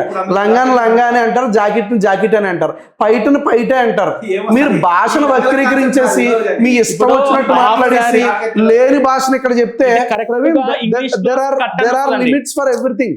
There are boundaries. ఇంగ్లీష్ లో ప్రతి దానికి కూడా ప్రవీణ్ అని కూడా కొట్టాల్సిన అవసరం లేదు బ్రదర్. నేను ఒకటే చెప్తాను, ఇప్పుడు ఎప్పుడు కూడా ఈ కొట్టుకోవడం, ఈ తిట్టుకోవడం, ఈ భాష మీది అంటే కొంతమంది సనాతన భక్తులుగా చెప్పుకుంటున్న ఉన్మాదులు మాత్రమే. హిందూస్ అందరూ ఉన్మాదులు అనట్లేదు నేను. హిందూస్ లో ప్యూర్ సెక్యులర్స్ ఉన్నారు, ప్యూర్ సెక్యులర్స్ ఉన్నారు. అంత సీన్ లేదు కానీ మీకు అంత సీన్ ఏం లేదు కానీ నేను ఒక్కటే చెప్తాను, హిందూస్ లో ప్యూర్ సెక్యులర్స్ ఉన్నారు, ఉన్మాదులు ఉన్నారు. నేను ఉన్మాదులను ఉద్దేశించే మాట్లాడుతున్నాను. ఈ భాష ఏ భాష అయితే ప్రవీణ్ మాట్లాడాడో ఉన్మాద భాష అది. ఏంటది అసలు ఆ భాష వినియోగించడం కూడా కరెక్ట్ కాదు. లేనిది లేకపోతే ఎందుకు ప్రవీణ్ చెప్పడం? ఉన్నది చెప్పు. ఇప్పుడు చెంగ అనడానికి లంగా అనడానికి అమ్మాయిలు చెప్పండి. కొంచెం సెన్సిటివ్ ఉన్న వాళ్ళు చెవులు మూసుకోండి, కొంచెం స్ట్రాంగ్ గా ఉన్న వాళ్ళు వినండి. ఓకే, అడవి వృక్షములో జల్దర వృక్షం ఎట్లున్నదో పురుషులలో నా ప్రియుడు అట్లున్నాడు. ఓకే, నేను అతని నీడకు కూర్చుంటుని, అతని ఫలము నా జిహ్వకు మధురం. అడవి ఎక్కడిది, వృక్షం ఎక్కడిది? ఇది మీరు నాకు పాస్టర్ గారు నాకు ఇప్పుడు ఇది అర్థం చెప్పాలి. పరిశుద్ధ గ్రంథం కదా, నిజ జీవితంలో బతకండి. ఫోన్లలో ఏందండి నా లైబ్రరీలో చూసుకుంటున్నాను. లైబ్రరీ నేను బైబిల్ బ్యాగ్ లో ఉండిపోయింది. సో చూస్తున్నానా? చెప్పు. పరమగీతాలో ఎవరు రాశారు తెలీదు, మీరు చెప్పండి సార్. పరమగీతాలో సొలొమోన్ రాశాడు. తన యొక్క ప్రేయస్ ని ఉద్దేశిస్తూ ప్రియుడు ప్రేయస్ని ఎలా ప్రేమిస్తాడో దేవుడు తన బిడ్డల్ని అలా ప్రేమిస్తాడు. Blueprints ఎలా ఆ తీయాలో, యొక్క ప్రేమ, నీలి చిత్రాలు ఎలా తీయాలి, ఈ భాష, కెమెరా ఎక్కడెక్కడ ఈ పెట్టాలి, భాష, ఈ భాష, అవన్నీ రాస్తారా? ఇప్పుడు ఇవన్నీ మీ దేవుళ్ళు చేశారు కదా, ఇవన్నీ ఫస్ట్ మీ దేవుళ్ళు చేశారు కదా. దీని- ఇప్పుడు ఇంద్రుడు ఏం చేశాడు? దీనికి ఇంద్రుడు మీరు ఏం అర్థం చేశాడు అహల్యని? ఇప్పుడు అది మీరు చెప్తావు నువ్వు? పవిత్ర గ్రంథం అంటారు, మళ్ళీ ఇంద్రుడు దేవుడు అంటారు. ఇంద్రుడు అది కాదు చెప్పగలవా నువ్వు? ఇంద్రుడు సంగతి బ్రహ్మ బ్రహ్మ సరస్వతిని ఏం చేశాడు? అది చెప్పగలవా నువ్వు? ఇంకా చెప్పకపోతే నేను చెప్పలే అని చెప్పేసి వదిలే. ఆ, సార్, మీరు మామూలుగా మరి నేను చెప్తున్నాను కదా, నేను చెప్తున్నప్పుడు నువ్వు దుర్భాష మాట్లాడావు. ఎక్కడ యాంగిల్లో కెమెరా పెట్టాలి, ఎక్కడ తీయాలి అని చెప్పేసి వాళ్ళకి మంచి బ్రదర్, నేను ఆన్సర్ ఇస్తున్నప్పుడు తను చాలా దుర్భాష మాట్లాడుతున్నాడు. సరే సరే this is not the right way. Okay, మీరు చెప్పండి. మీరు తను చెప్పాలి. లెగిసిపోయి పౌరుషంగా మరి మేము క్రిస్టియానిటీ పాస్టర్ గారు వారు ఏమంటున్నారు అంటే, మీరే అన్నారు ఏమని, ఒక ప్రేయసిని ఒక ప్రియుడు ఎట్లా ప్రేమిస్తాడో దేవుని కూడా ఎట్లా ప్రేమిస్తామని అంటే ఆయన కౌంటర్ ఇస్తున్నాడు అంతే అందులో. ఇక్కడ ప్రేమించడం కాదండి. ఇవ్వకూడదు కదా. సరే, ఒక్క నిమిషం ఆన్సర్ Let him speak అండి, ఆయన మాట్లాడండి. అప్పుడు మాట్లాడాలి. సరే, మీరు మాట్లాడండి. లాస్ట్ లో ప్రియుడు ప్రేయస్ని ఉద్దేశించి ఎలాగైతే మాట్లాడతాడో ఆ రీతిగా ఆ యొక్క భక్తుడు ఏం చేస్తున్నాడంటే కనుక దేవుడు తన యొక్క ప్రజల్ని ఈ రీతిగా ఆయన ప్రేమిస్తా ఉన్నాడు. ఈ సమయంలో ప్రేయసి కూడా ప్రియుడిని ప్రేమిస్తున్నానని చెప్పి ఆమె తన ప్రేమను వేరే వారి పట్ల చూపించడానికి వీల్లేదు అని చెబుతూ ఆ యొక్క పరమగీతాల గ్రంథాన్ని ఆయన రచించాడు. సరే, అట్లా రాసించారు కదా. మరి ఈ 3వ వచనానికి అంటే పరమగీతం 2వ అధ్యాయం 3వ వచనానికి పర్టికులర్ గా ఈ వచనానికి మాత్రమే అర్థం చెప్పండి. మిగతా పరమగీతాలు, ఆ సొలొమోను, ఆ ప్రేయసి స్టోరీ అంతా పక్కన పెట్టేసి, అంటే ఇటువంటి పరిశుద్ధ గ్రంథం కదా, సో ఇటువంటి రాయచ్చా? నేను చదవాలా, మళ్ళీ చదివి వినిపించాలి? మీరు చదివితేనే ఆయన వినసొంపుగా ఉంది, మీరే చదువు. అడవి వృక్షములలో జల్దర వృక్షం ఎట్లున్నదో పురుషులలో నా ప్రియుడు అట్లున్నాడు. నేను అతని నీడకు కూర్చుండి అతని ఫలము నా జిహ్వకు మధురం.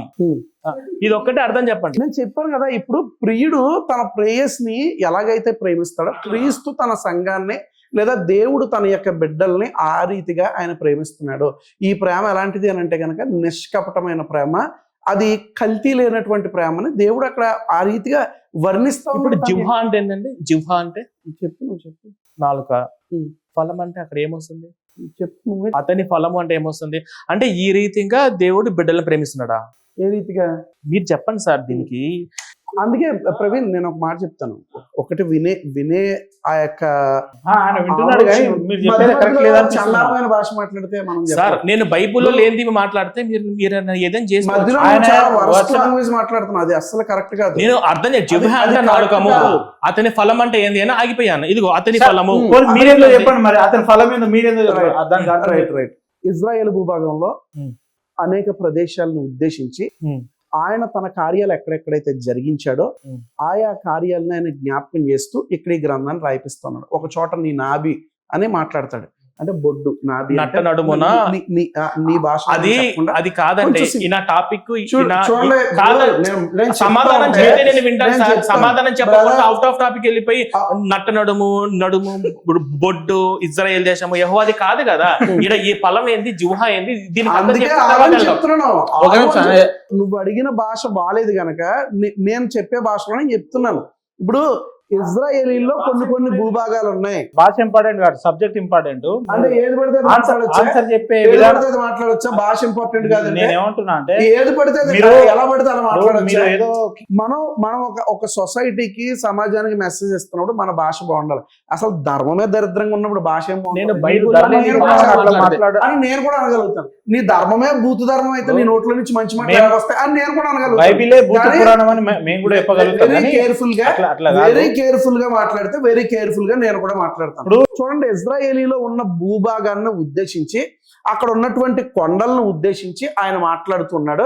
నేను ఈ పలానా కార్యం ఇక్కడ చేశాను, సియోను మీద ఈ కార్యం చేశాను, ఆ తర్వాత పలానా ప్రదేశంలో ఈ యొక్క కార్యం చేశాను, ఈ కార్యాలన్నీ జ్ఞాపకం పెట్టుకోండి. ఈ కార్యాలు చేయడానికి గల కారణం ఏంటంటే దేవుడు తన పట్ల, బిడ్డల పట్ల కలిగినటువంటి ప్రేమ. ప్రియుడు ప్రేయసి పట్ల ఎలాంటి ప్రేమ అయితే కలుగుతాడో దేవుడు తన బిడ్డల పట్ల అలాంటి ప్రేమ కలిగాడు. ఈ యొక్క నువ్వు వాడిన భాష ఏదైతే ఉందో అది ఒక ఎత్తైన ప్రదేశాన్ని ఉద్దేశించి రాసినటువంటి పదాలు తప్ప నువ్వు అనుకున్నట్లుగా ప్యాంట్ లోపల ఉండే, షర్ట్ లోపల ఉండే కాదు. అంత దరిద్రమైన భాష మాట్లాడకూడదు. ఒక గ్రంథం గురించి మాట్లాడేటప్పుడు ఆడు ఎలాగో ఎదవ పనికిమన్నాడు, రోడ్ల మీద తిరుగుతూ ఉంటాడు పిల్లలు లేక. నీకు ఫ్యామిలీ ఉంది కదా, ఒక పద్ధతిగా మాట్లాడితే నీ భార్య పిల్లలు కూడా చూస్తారు. ఆడు గుండుగడికి ఫ్యామిలీ లేదు, ఆడు అలాగే అంటే మాట్లాడతాడు. లేని వ్యక్తి గురించి ఇక్కడ డిస్కషన్ అలాగే అవసరం లేదు. మాట్లాడతామండి. లేని మన వ్యక్తి అందం గురించి మాట్లాడితే మీరు అమాయకులకు ఫోన్ చేసి దేవుణ్ణి ఎలాగైనా పిలవచ్చా, ఎలా పడితే అలా పిలవచ్చా, అమాయకులకు ఫోన్ చేసి అడగడం కాదు, నాలాంటి వాళ్ళకి అడిగితే మేము చెప్తాం. ఇప్పుడు మీరు దేవుణ్ణి ఏ పేరుతోనైనా పిలవచ్చా అని అడిగారు కనుక నేను ఒక ఫిలసాఫికల్ ఎక్స్ప్లెనేషన్ ఇవ్వాలని నేను ఆశపడుతున్నాను. ఇద్దరు దయచేసి డిస్టర్బ్ చేయకుండా ఉంటే తీసుకోండి, లేకపోతే నేను మైక్ ఇక్కడ పెట్టేసి నేను ఎవరి వైపు బుక్స్ అన్ని క్లోజ్ చేస్తున్నాను. నేను ఎవరి వైపు చూడాల్సిన అవసరం నాకు లేదు. నా సబ్జెక్ట్ నా మైండ్లో ఉంటుంది. ఓకేనా? దేవుణ్ణి ఏ పేరుతో అయినా పిలవచ్చా? పిలవకూడదు. ఎందుకు అని అంటే కనుక ప్రవీణ్ అనే పిలవాలి, లేదా చిన్న కన్నా బుజ్జి అని పిలవాలంటే పిలవచ్చు, లేదా ప్రవీణ్ ఎగ్జాంపుల్ చెప్తే బాధపడతాడేమో. ఎవరైనా ఒక వ్యక్తిని తనకు ఇవ్వబడిన పేరుతోనే పిలవాలి. వాడిని కుక్క, పంది అంటే వాడు ఫీల్ అవుతాడు. ఎందుకు అని అంటే కనుక కుక్కకున్న యాట్రిబ్యూట్స్ వేరు, గుణగణాలు వేరు. ఏ పేరుతోనైనా విలువచ్చా అని అన్నావు, ఏ జీవితోనైనా కంపేర్ చేసి విలువచ్చా? రైట్, నేను ఎక్స్ప్లెనేషన్ అందుకే నేను అన్నాను, మీరు మధ్యలో అడ్డు నా ఎక్స్ప్లెనేషన్ మీకు నచ్చకపోతే ఏది చెప్పినా వినడానికి ఇది చర్చి కాదు, మేము గొర్రెలం అంతకన్నా కాదు. Okay, right. మీరు చాలా తెలివైన. అందుకే 1 minute.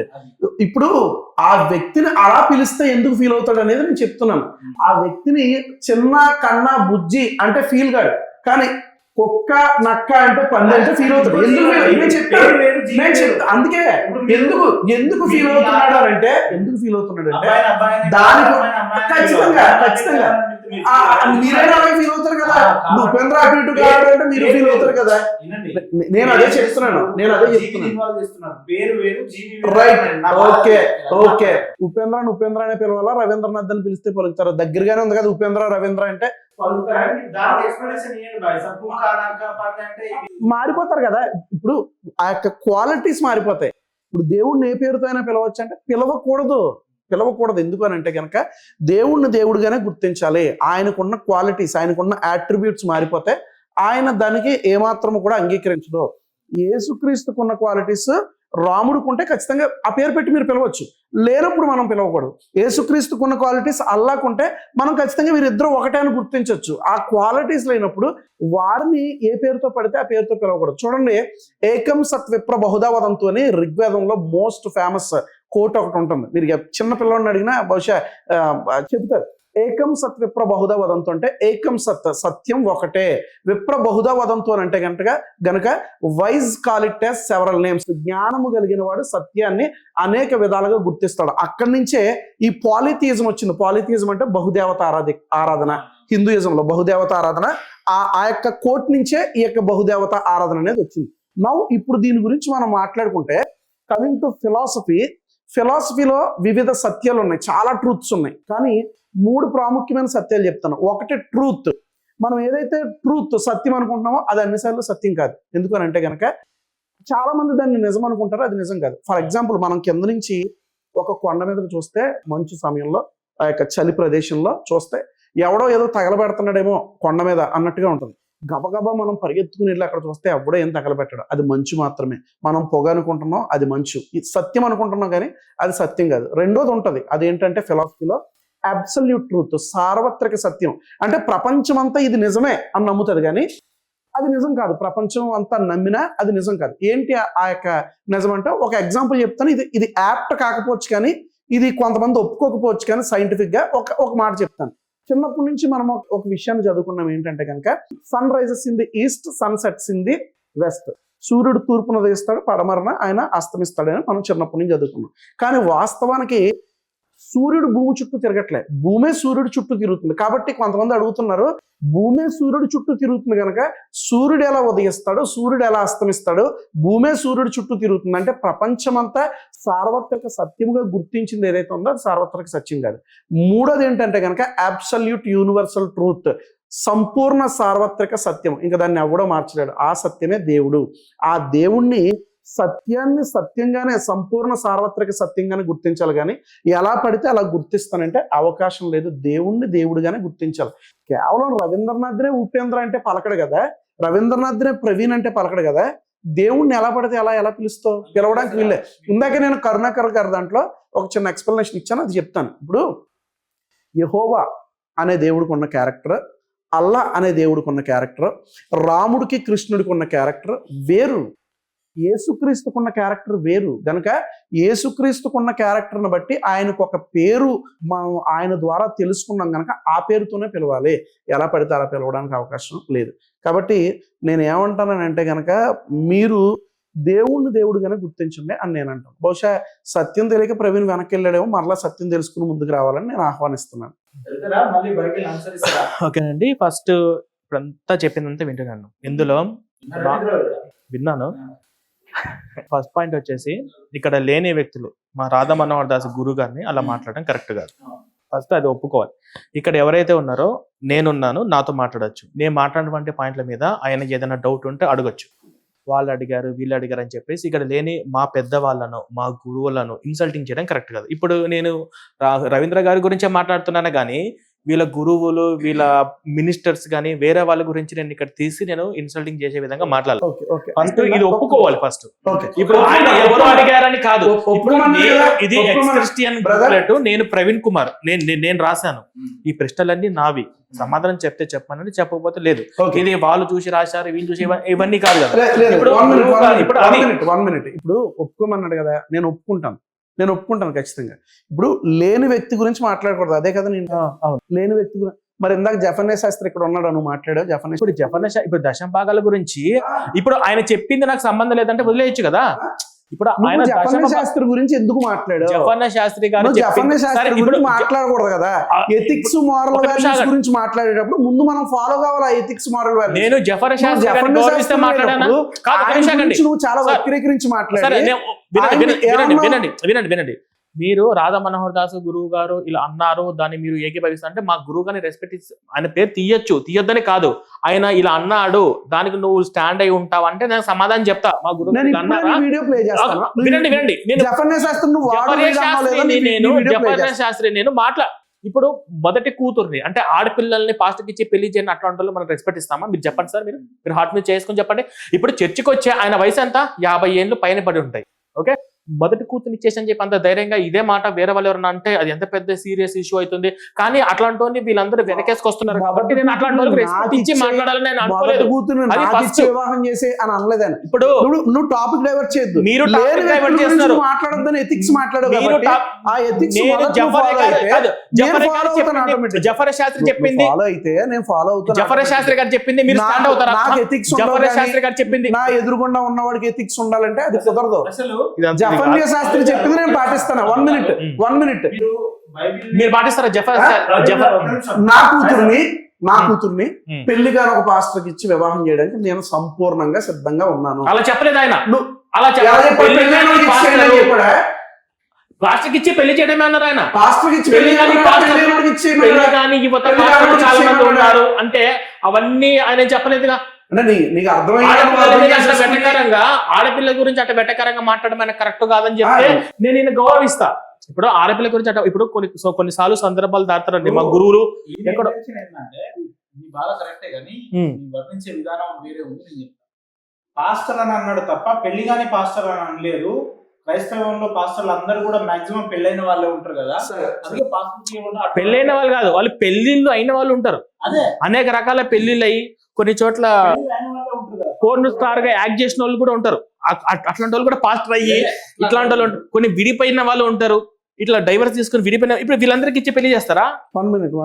ఇప్పుడు విషయం ఏంటంటే ఆయన పెళ్ళైన వాళ్ళకి ఇచ్చి మీ అమ్మాయిని వివాహం, ఎందుకంటే పాపాత్మలో పాస్టర్ అవుతారండి చెప్తారు కాబట్టి పెళ్ళైన పాస్టర్కే పెళ్లి గాని మీ అమ్మాయిని ఇచ్చి పెళ్లి చేయమంటే చెప్పు తీసుకుని కొడతారు ఎవరైనా సరే.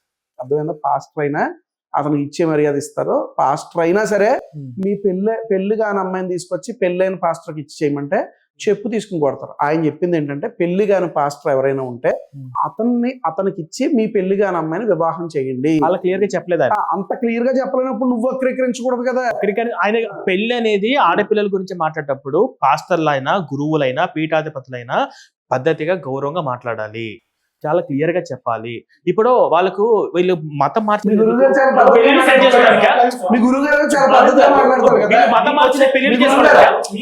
ఇప్పుడు వీళ్ళు మతం మార్చేది, వీళ్ళు హిందువుల్ని మతం మార్చేది ఎందుకు? కానుకలు దశంభాగ ఏంటంటే బైబిల్లోనే ఉంది ఏమని, మతాన్ని ప్రచారం చేయండి, నలుగురు తెలియజేయండి అని బైబిల్లోనే ఉంది. ఆ రకంగానే వాళ్ళు వాళ్ళ అంటే ఉన్న రూల్స్ రెగ్యులేషన్స్ ఫాలో అవుతారు. అవును. అట్లా మత ప్రచారం చేస్తే Hmm. మీలాంటి వ్యక్తులకు వచ్చే ఇబ్బంది ఏంటి? మాకు ఇబ్బంది ఏం లేదు. వాళ్ళు బైబిల్లో ఉన్నది ఉన్నట్టు చెప్పట్లా, పూర్తిగా చెప్పట్లా. ఈ విషయాలన్నీ ఇప్పుడు social ఫలము mediaలో ఇవన్నీ దాచిపెడుతున్నారు కాబట్టి బైబిల్ పూర్తిగా ప్రచారం చేయడంలో నేను కూడా ఒక భాగంగా నేను బైబిల్ క్రిస్టియన్ ప్రవీణ్ అనే వ్యక్తి Hmm. పొద్దున పాస్టర్లు ఎక్కడికి వెళ్తారో సాయంత్రం అక్కడికి వెళ్తుండు. Hmm. పొద్దున పాస్టర్లు పెద్ద ఎత్తున మీటింగ్ ఎడబెడుతున్నాడు, మధ్యాహ్నం ఆడికి పోతున్నాడు. Hmm. ఈ రోజు వచ్చిపోయిన వాళ్ళ ఇంటి దగ్గరే రేపు ఆయన పోతున్నాడు. Hmm. అవసరం ఏముందంటున్నా, వాళ్ళ బైబిల్ని వాళ్ళు బోధించుకొని వాళ్ళ బైబిల్లో ఉన్న వ్యాఖ్యలు నలుగురికి చెప్పుకొని వెళ్ళిపోతున్నప్పుడు మీలాంటి వ్యక్తులు అక్కడికి పోయి బైబిల్ని దుష్ప్రచారం చేయాల్సినంత అవసరం ఏమొచ్చింది? నేను చెప్తాను సార్, మీరు బైబిల్ ప్రచారం చేస్తున్నారు కదా, వాళ్ళు ప్రచారము పూర్తిగా చెయ్యట్లా.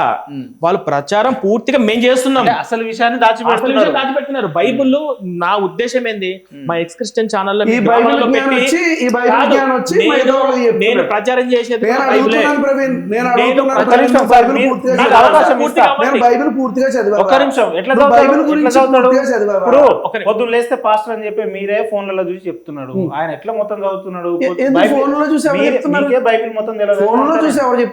మీకే బైబిల్ మొత్తం తెలియదని అంటే నేను. సరే, ఇప్పుడు పొద్దున్న లేస్తే బైబిల్ నాకు బైబిల్ తెలుసా లేదా నిబంధన అన్నది ప్రజలకు బాగా తెలుసు. నేను థియాలజీ మాట్లాడతానా, నాకు బైబిల్ తెలుసా లేదా అనేది ప్రజలు బాగా చెప్తారు. ఓకేనా? బైబిల్ గురించి ఎవరు బోధిస్తున్నారు? పాస్టర్లు బోధిస్తున్నారు. అవును. పాస్టర్ల కంటే బోధించే స్థాయి నీకు ఉందా అనేది నా క్వశ్చన్. నీకు పాస్టర్ల కంటే ఎక్కువ తెలిస్తే నేను ర్యాండమ్ గా ఫట్ మన బైబిల్లో నుంచి పైన ఒక 10 క్వశ్చన్లు అడుగుతాను. ఆయన కూడా పై పైన 2 క్వశ్చన్లు అడుగుతారు, వాటికి సమానం చెప్పి నేను ఆల్రెడీ అయ్యే చెప్పాను పోతుంది. కదా, నేను ఆల్రెడీ చెప్పాను. నాకు మీరు ఎందుకో ఆయన- నాకు ఆయన ఎందుకో వల్ల- మీడియేషన్ చేస్తున్నట్టుగా నాకైతే అనిపించడం లేదు. కంప్లీట్ గా అటువైపు మీరు ఇందాక నేను ఆయన అటువైపు క్వశ్చన్ మీరు అడిగినప్పుడు గేమ్ నిద్రపోయలేదు తీసుకుని మీరు. అటువైపు మీరు గేమ్ ఇందాక తీసుకుని నన్ను కావాలని మీరు బైబిల్ ఇద్దరు బోధిస్తే కావాలని మీరు బైబిల్ ఇద్దరు మాట్లాడుకుని బైబిల్ బోధిస్తే మీకు వచ్చే ఇబ్బంది ఏందని అడిగినప్పుడు మీరు నిద్రపోతున్నట్టున్నారు. కావాలని మీరు ఇద్దరు పడుకున్నారా? మాట్లాడుకుని అంటే ఏ, 100 క్వశ్చన్లు నాకు వేసి వాటర్ 1 గిట్ల క్వశ్చన్ ఇర్రా నాకు బాబు. వేస్తే ఆహా, నీళ్ళు 100 చల్లుకోరు. 100 క్వశ్చన్లు నీళ్ళు చల్లుకోరు 100 మీరు. క్వశ్చన్లు నాకు వేసి అట్లా ఉండదు. నాకు Mediator మాత్రం అనే వ్యక్తి మీరు ఇద్దరు mediator గానే ప్లాన్ గా ఉంటాడు. పిలిచారు నన్ను అనిపిస్తుంది ఎందుకో. అట్లా అయినా ఉండదు. I can different my God. నేను దేవుడి కోసం 100 మంది వచ్చినా 100 మందికి చెప్తాను. But this is not the right way. నాకు ఎందుకో ఇది కరెక్ట్ అనిపించడం లేదు. ఏది క్వశ్చన్ అడగడం కరెక్ట్. నన్ను 10 క్వశ్చన్లు అడగడం ఏంటి, ఆయన 1 క్వశ్చన్ అడగడం ఏంటి? సరే, ఇప్పుడు ఆయననే 10 అడగండి, మరి మీరు ఆయననే చెప్తాడు. ఏమున్నది పోయేది? మీకు బాగా ఇబ్బంది అనిపిస్తుందా 10 క్వశ్చన్లు అడిగితే? నేను కొన్ని ప్రశ్నలు స్ట్రైట్ గా ఆన్సర్ కావాలి సార్. ఇది లాజికల్ గా ఉందా లేదా మీరే ఆయన స్ట్రేట్ గా చెప్తలేడండి బాబు, మీకే తెలవాలి మరి. స్ట్రైట్ గా. రవీంద్ర గారు, నేను మిమ్మల్ని మనస్ఫూర్తిగా అడుగుతున్నానండి. ఇప్పుడు యేసు ప్రభు దేవుడు, ఇప్పుడు యేసు ప్రభు దేవుడుగా నమ్మకపోతే వాళ్ళ పరిస్థితి ఏంటి? ఇప్పుడు ఇతను ఒక వ్యక్తి ఉన్నాడండి, ఇతనికి యేసు ప్రభు ఎవరో యేసు తెలియదు. ప్రభుని దేవునిగా నమ్మని అసలు వ్యక్తుల యేసు పరిస్థితి ప్రభు ఏంటి? కానీ అనేది ఇతని ఆయన- జీవితం మొత్తం దాన ధర్మాలు చేస్తాడు, మంచి వ్యక్తి, ఎవరి జోలికి పోడు, హ్యాపీగా సంతోషంగా ఆయన జీవితం మీద ఆయన బతుకుతూ ఉంటాడండి. ఆయన క్రైస్తవ మతం తెలియదు, ఆ మతంలోకి పోడు. ఇప్పుడు ఈయన ఒకవేళ చనిపోతే ఈయన ఎక్కడికి వెళ్తాడు మీ బైబిల్ ప్రకారంగా? మీరు క్వశ్చన్ వేశారు, స్ట్రైట్ గా ఆన్సర్ చెప్పాలి. స్ట్రైట్ గా ఆన్సర్ చెప్పాలి. గోల్ బాల్ చేసి గందరగోళం చేయదు. ఇప్పుడు ఈ ముక్కు ఎక్కడ ఉందంటే ఇట్లా పోవాలి, ఇట్లా పోవాలి, ఇట్లా పోవాలి, ఇవన్నీ కాదు. స్ట్రైట్ పరలోకమా నరకమా? స్ట్రైట్ ఆన్సర్ నరకమా పరలోకమా? గోల్ మాల్ చేస్తుండా, ఆర్టీసీ మాల్ ప్రజలు చెప్తారు. చెప్పని సరే చెప్పండి. మీరు మాట్లాడు. మనము పుణ్యకార్యాల గురించి మాట్లాడుకుంటే సరదాగా లెక్క పెట్టుకుందాం. మళ్ళీ నేను కాసేపు నిద్రపోతాను, మీరు అయిపోయినాక నన్ను లేపండి. మీరు పుణ్యకర్మలు అన్ని కాదండి, ఈయన పరలోకం నరకమా, పరలోకం లేదు నరకం ఇలా చెప్పడానికి ఎలా పోతుందండి? వాళ్ళు ఎక్కడికో పోతారండి. నువ్వు క్వశ్చన్ ఎంతసేపు అడిగావు? ఒకటే అడిగా. నువ్వు క్వశ్చన్ గంట అడిగి నన్ను నేను గంట అడిగినా? సరే, యేసు దేవుడిగా నమ్మకపోతే వాళ్ళ పరిస్థితి ఏంటి, పుణ్యాత్మల పరిస్థితి ఏంటి? ఒకటే క్వశ్చన్. నువ్వు పుణ్యం ఎత్తుతున్నావు కాబట్టి నేను చెప్తున్నాను. నువ్వు చేసే పుణ్యాలన్నీ పాపాలన్నీ. ఎవడో పుణ్యాత్ముడు లేడు, బైబిల్ చెప్తుంది. నీతిమంతుడు లేడు, ఒక్కడో లేడు. నన్ను ఎవడో ఫర్ ఎగ్జాంపుల్ కాబట్టి నీతిని బట్టి ఎవడో పరలోకం పోడు. ప్రభువుని నమ్ముకుంటేనే పరలోకం పోతాడు. అంటే ఇప్పుడు ఇతను బాప్తిజం తీసుకోకపోయినా, యేసు దేవుడికి నమ్మకపోయినా ఇతను పరలోకం పోవచ్చా? ఎలా? అతను ఒక వ్యక్తి ఉన్నాడండి, నేను చెప్పింది వెళ్ళడు అని చెప్తున్నా. వెళ్ళాడు. సరే, ఇప్పుడు మీరు నమ్ముకోకపోతే, ఇప్పుడు బాప్తిజం తీసుకోకపోతే వాడు పరలోకం పోవడు. పరలోకం దగ్గరేట కదా, 2400 కిలోమీటర్ అట. తెలుసా అండి? నేనైతే కొలవలే. నిజమండి. నేను మీ కొలవలే. పాస్టర్ గారు ఐడియా ఉందా? ఎవరో చెప్పిన స్టేట్మెంట్ మీకు వారి నెంబర్ కావాలంటే 2400 కిలోమీటర్లే ఉందట పరలోకం. అవును, అయ్యి ఉండొచ్చు. ఆయనకి తెలుసా? దయచేసి ఎవరి క్వశ్చన్ లో నన్ను అడగదు. రవీంద్ర గారు అయితే బైబిల్ గురించి అడగండి, లేదా నా గురించి ఏదన్నా అడగండి. ఇప్పుడు వాకింగ్ గురించి. ఇప్పుడు మీ నాన్నగారు హిందువా క్రిస్టియనా? నాన్నగారు క్రిస్టియన్. తాతగారు క్రిస్టియన్. మీ తాతగారు క్రిస్టియన్సేనా? అంటే మీ పైన ఉన్న వాళ్ళు? మీ నాన్నగారు వాళ్ళ గురించి నాకు తెలియదు. సరే, ఇప్పుడు మీ ముత్తాత గారు హిందువుగా ఉండి హిందువుగా చనిపోయారండి. ఇప్పుడు మీ ముత్తాత బైబిల్ ప్రకారం ఎక్కడికి పోతారు? నాకు అర్థమైంది మీ క్వశ్చన్. నరకానికి వెళ్తాడు. నా ముత్తాత అయితే గ్రేట్ కాదు వెరీ కదా. గుడ్. నా ముత్తాత అయితే ఆయన గ్రేట్ కాదు కదా. అంటే నా ముత్తాత అయినా అంటే వాళ్ళు హత్య చేస్తే హంతకుడే, నేనైనా హత్య చేస్తే హత్య చేయలేదండి, మంచిగా జీవించి మంచిగా చనిపోయింది. నేను అదే చెప్తున్నాను. నా ముత్తాత అయినా పరిశుద్ధుడు కాదు. బైబిల్ ని నమ్మని వ్యక్తులంతా నరకానికి పోతారు అంతేనా? నా ముత్తాత అయినా పరిశుద్ధుడు కాదు. బైబిల్ ప్రకారము యేసుక్రీస్తుని అంగీకరించిన వాడే పరలోకం వెళ్తాడు, అంగీకరించకపోతే నరకానికి. నేను ఉన్నానండి, ఫర్ ఎగ్జాంపుల్ రవీంద్ర, నేను ఒక హిందువు, నువ్వు ఖచ్చితంగా ఎగ్జాంపుల్ చెప్తాను. సరే, నువ్వు ఖచ్చితంగా నరకమే పోతావు. నాకు నరకమే 100 రెట్లు బెస్ట్ అండి. నువ్వు ఖచ్చితంగా వీళ్ళని చూడలేక నరకము 100 రెట్లు హ్యాపీగా ఉంటాను. వీళ్ళందరూ పరలోకంలో ఉంటారంటే నేను నరకంలో హ్యాపీగా సంతోషంగా ఉంటాను. హ్యాపీ విషయం ఏంటంటే, నేను ఒక హిందువుగా ఒక భగవద్గీత శ్రీకృష్ణుడిని దేవుడిగా భావించి నేను, రవీంద్ర గారు కూడా అతను చేసే పాప పుణ్యాలను బట్టి పరలోకానికి స్వర్గానికి వెళ్ళే అవకాశం కూడా ఉంది. అతను మా భగవద్గీత నమ్మకపోయినా పర్లేదు, మా శ్రీకృష్ణుని దేవుడిగా అంగీకరించకపోయినా పర్లేదు, ఇతను చేసే నీతి నిజాయితీ ధర్మబద్ధంగా జీవించి ఉండింటే, ఈయన యేసు నమ్ముకొని బైబిల్ నమ్ముకొని దాని ప్రకారంగా నీతిగా జీవించి ఉండింటే ఈయన స్వర్గానికి వెళ్ళే ఛాన్స్ ఉందని చెప్పి నేను బలంగా చెప్తాను. నేను చెప్పగలుగుతాను. అది మానవ బేస్ ఏంటి దానికి? భగవద్గీతలో బైబిల్ నమ్మకపోతే నరకానికి పోతారని మీరు ఎట్లా చెప్తారు? దానికి బైబిల్ బేస్ చేసుకుని చెప్తున్నాను. నువ్వే గ్రంథం సరే, ఇప్పుడు ఖురాన్ కూడా అల్లాహ్ నమ్మకపోతే ఖురాన్ అడుగుతున్నాను. కర్మ సిద్ధాంతమా, భక్తి మార్గమా, అల్లాహ్ నమ్మకపోతే ఖురాన్ నమ్మకపోతే నరకానికి వెళ్తారని చెప్పేసి ముస్లిమ్స్ అంటున్నారు.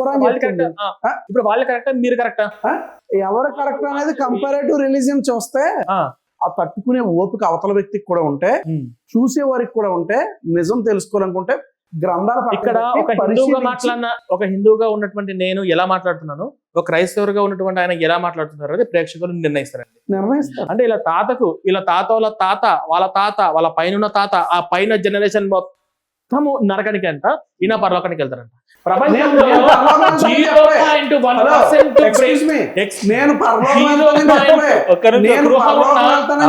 ఈ ప్రపంచం మొత్తంలో ఎర్రగడ్డ మెంటల్ హాస్పిటల్ ఉన్నోడికి 1% బ్రెయిన్ పని చేసిన ఇదేం లాజిక్ అయ్యా అంటారు. నువ్వు ఎలా కావాలంటే అలా ఉండాలా, దీని ఎలా కావాలంటే అలా కాదు. ఇప్పుడు మన భారతదేశ చట్టం ఏంటంటే, ఎవరన్నా ఒక అమ్మాయిని రేప్ చేస్తే అట్లా గురి శిక్ష చేస్తాడు. ఎవరైనా ట్రాఫిక్ పోలీసు ఇట్లా ట్రాఫిక్ మీల్స్ దాటితే వాడికి ఒక 6 నెలలు జైలు శిక్ష ఏదో వేస్తారు. అంటే ఏ తప్పులకు ఆ శిక్షలు ఉంటాయి. దొంగతనం చేసిందా వాడు 6 నెలలు జైలు శిక్ష పెట్టి వాడికి క్రమశిక్షణ వచ్చేందుకు పెడతాడు. మర్డర్ చేసిందా ఒక 20 ఏళ్ళు జైలు శిక్ష పెడతాడు. రేప్ చేసి ఏదైనా అత్యాచారం చేసిందా దాన్ని వాడికి గురి శిక్ష వేస్తాడు.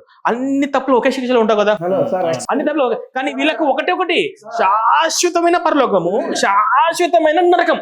అది కూడా అన్లిమిటెడ్. అగ్ని ఆరదు, పురుగు చావదు, నరకమే. అగ్ని ఇంకా శాశ్వతంగా పరలోకం. ఇదేం సిద్ధాంతం? ప్రవీణ్ అయిపోయిందా? నాకు తెలిసిందే సంపూర్ణ జ్ఞానం అనుకోకూడదు. ఆయన చెప్పాను, దొంగతనం చేసినోడిని ఫలానా సెక్షన్ అన్నాడు కదా, దొంగతనం చేసిన వాడికి ఫైన్ వేసి కూడా వదిలిపెడతారు. రోడ్డు యాక్సిడెంట్లు ఎవరన్నా చనిపోతే జైల్లో పెట్టేవాళ్ళు ఉన్నారు. రోడ్డు యాక్సిడెంట్లు ఎవరికన్నా గాయాలు జరిగితే ఫైన్ వేసి పంపించేవి కూడా ఉన్నాయి. ఓకేనా? దానికి చట్టమే అంత ఎక్సెప్షనల్ ఇచ్చినప్పుడు, చట్టమే ఒక వ్యక్తిని ఫైన్ వేసి క్షమించినప్పుడు, యేసుక్రీస్తు ఆ యొక్క రుసుము ముందుగానే చెల్లించాడు. దాని యొక్క క్రయాధనముగా తన యొక్క రక్తాన్ని చెందించాడు. అర్థమైందా? చట్టానికే అంత ఉన్నప్పుడు దేవుడికి ఇంకెంత ఉండాలి? 1 minute. దుష్ట శిక్షణ శిష్ట రక్షణ నువ్వు అనుకుంటున్నావు. దేవుడు అనేవాడు దుష్టులను శిక్షించేవాడు దేవుడు కాదు.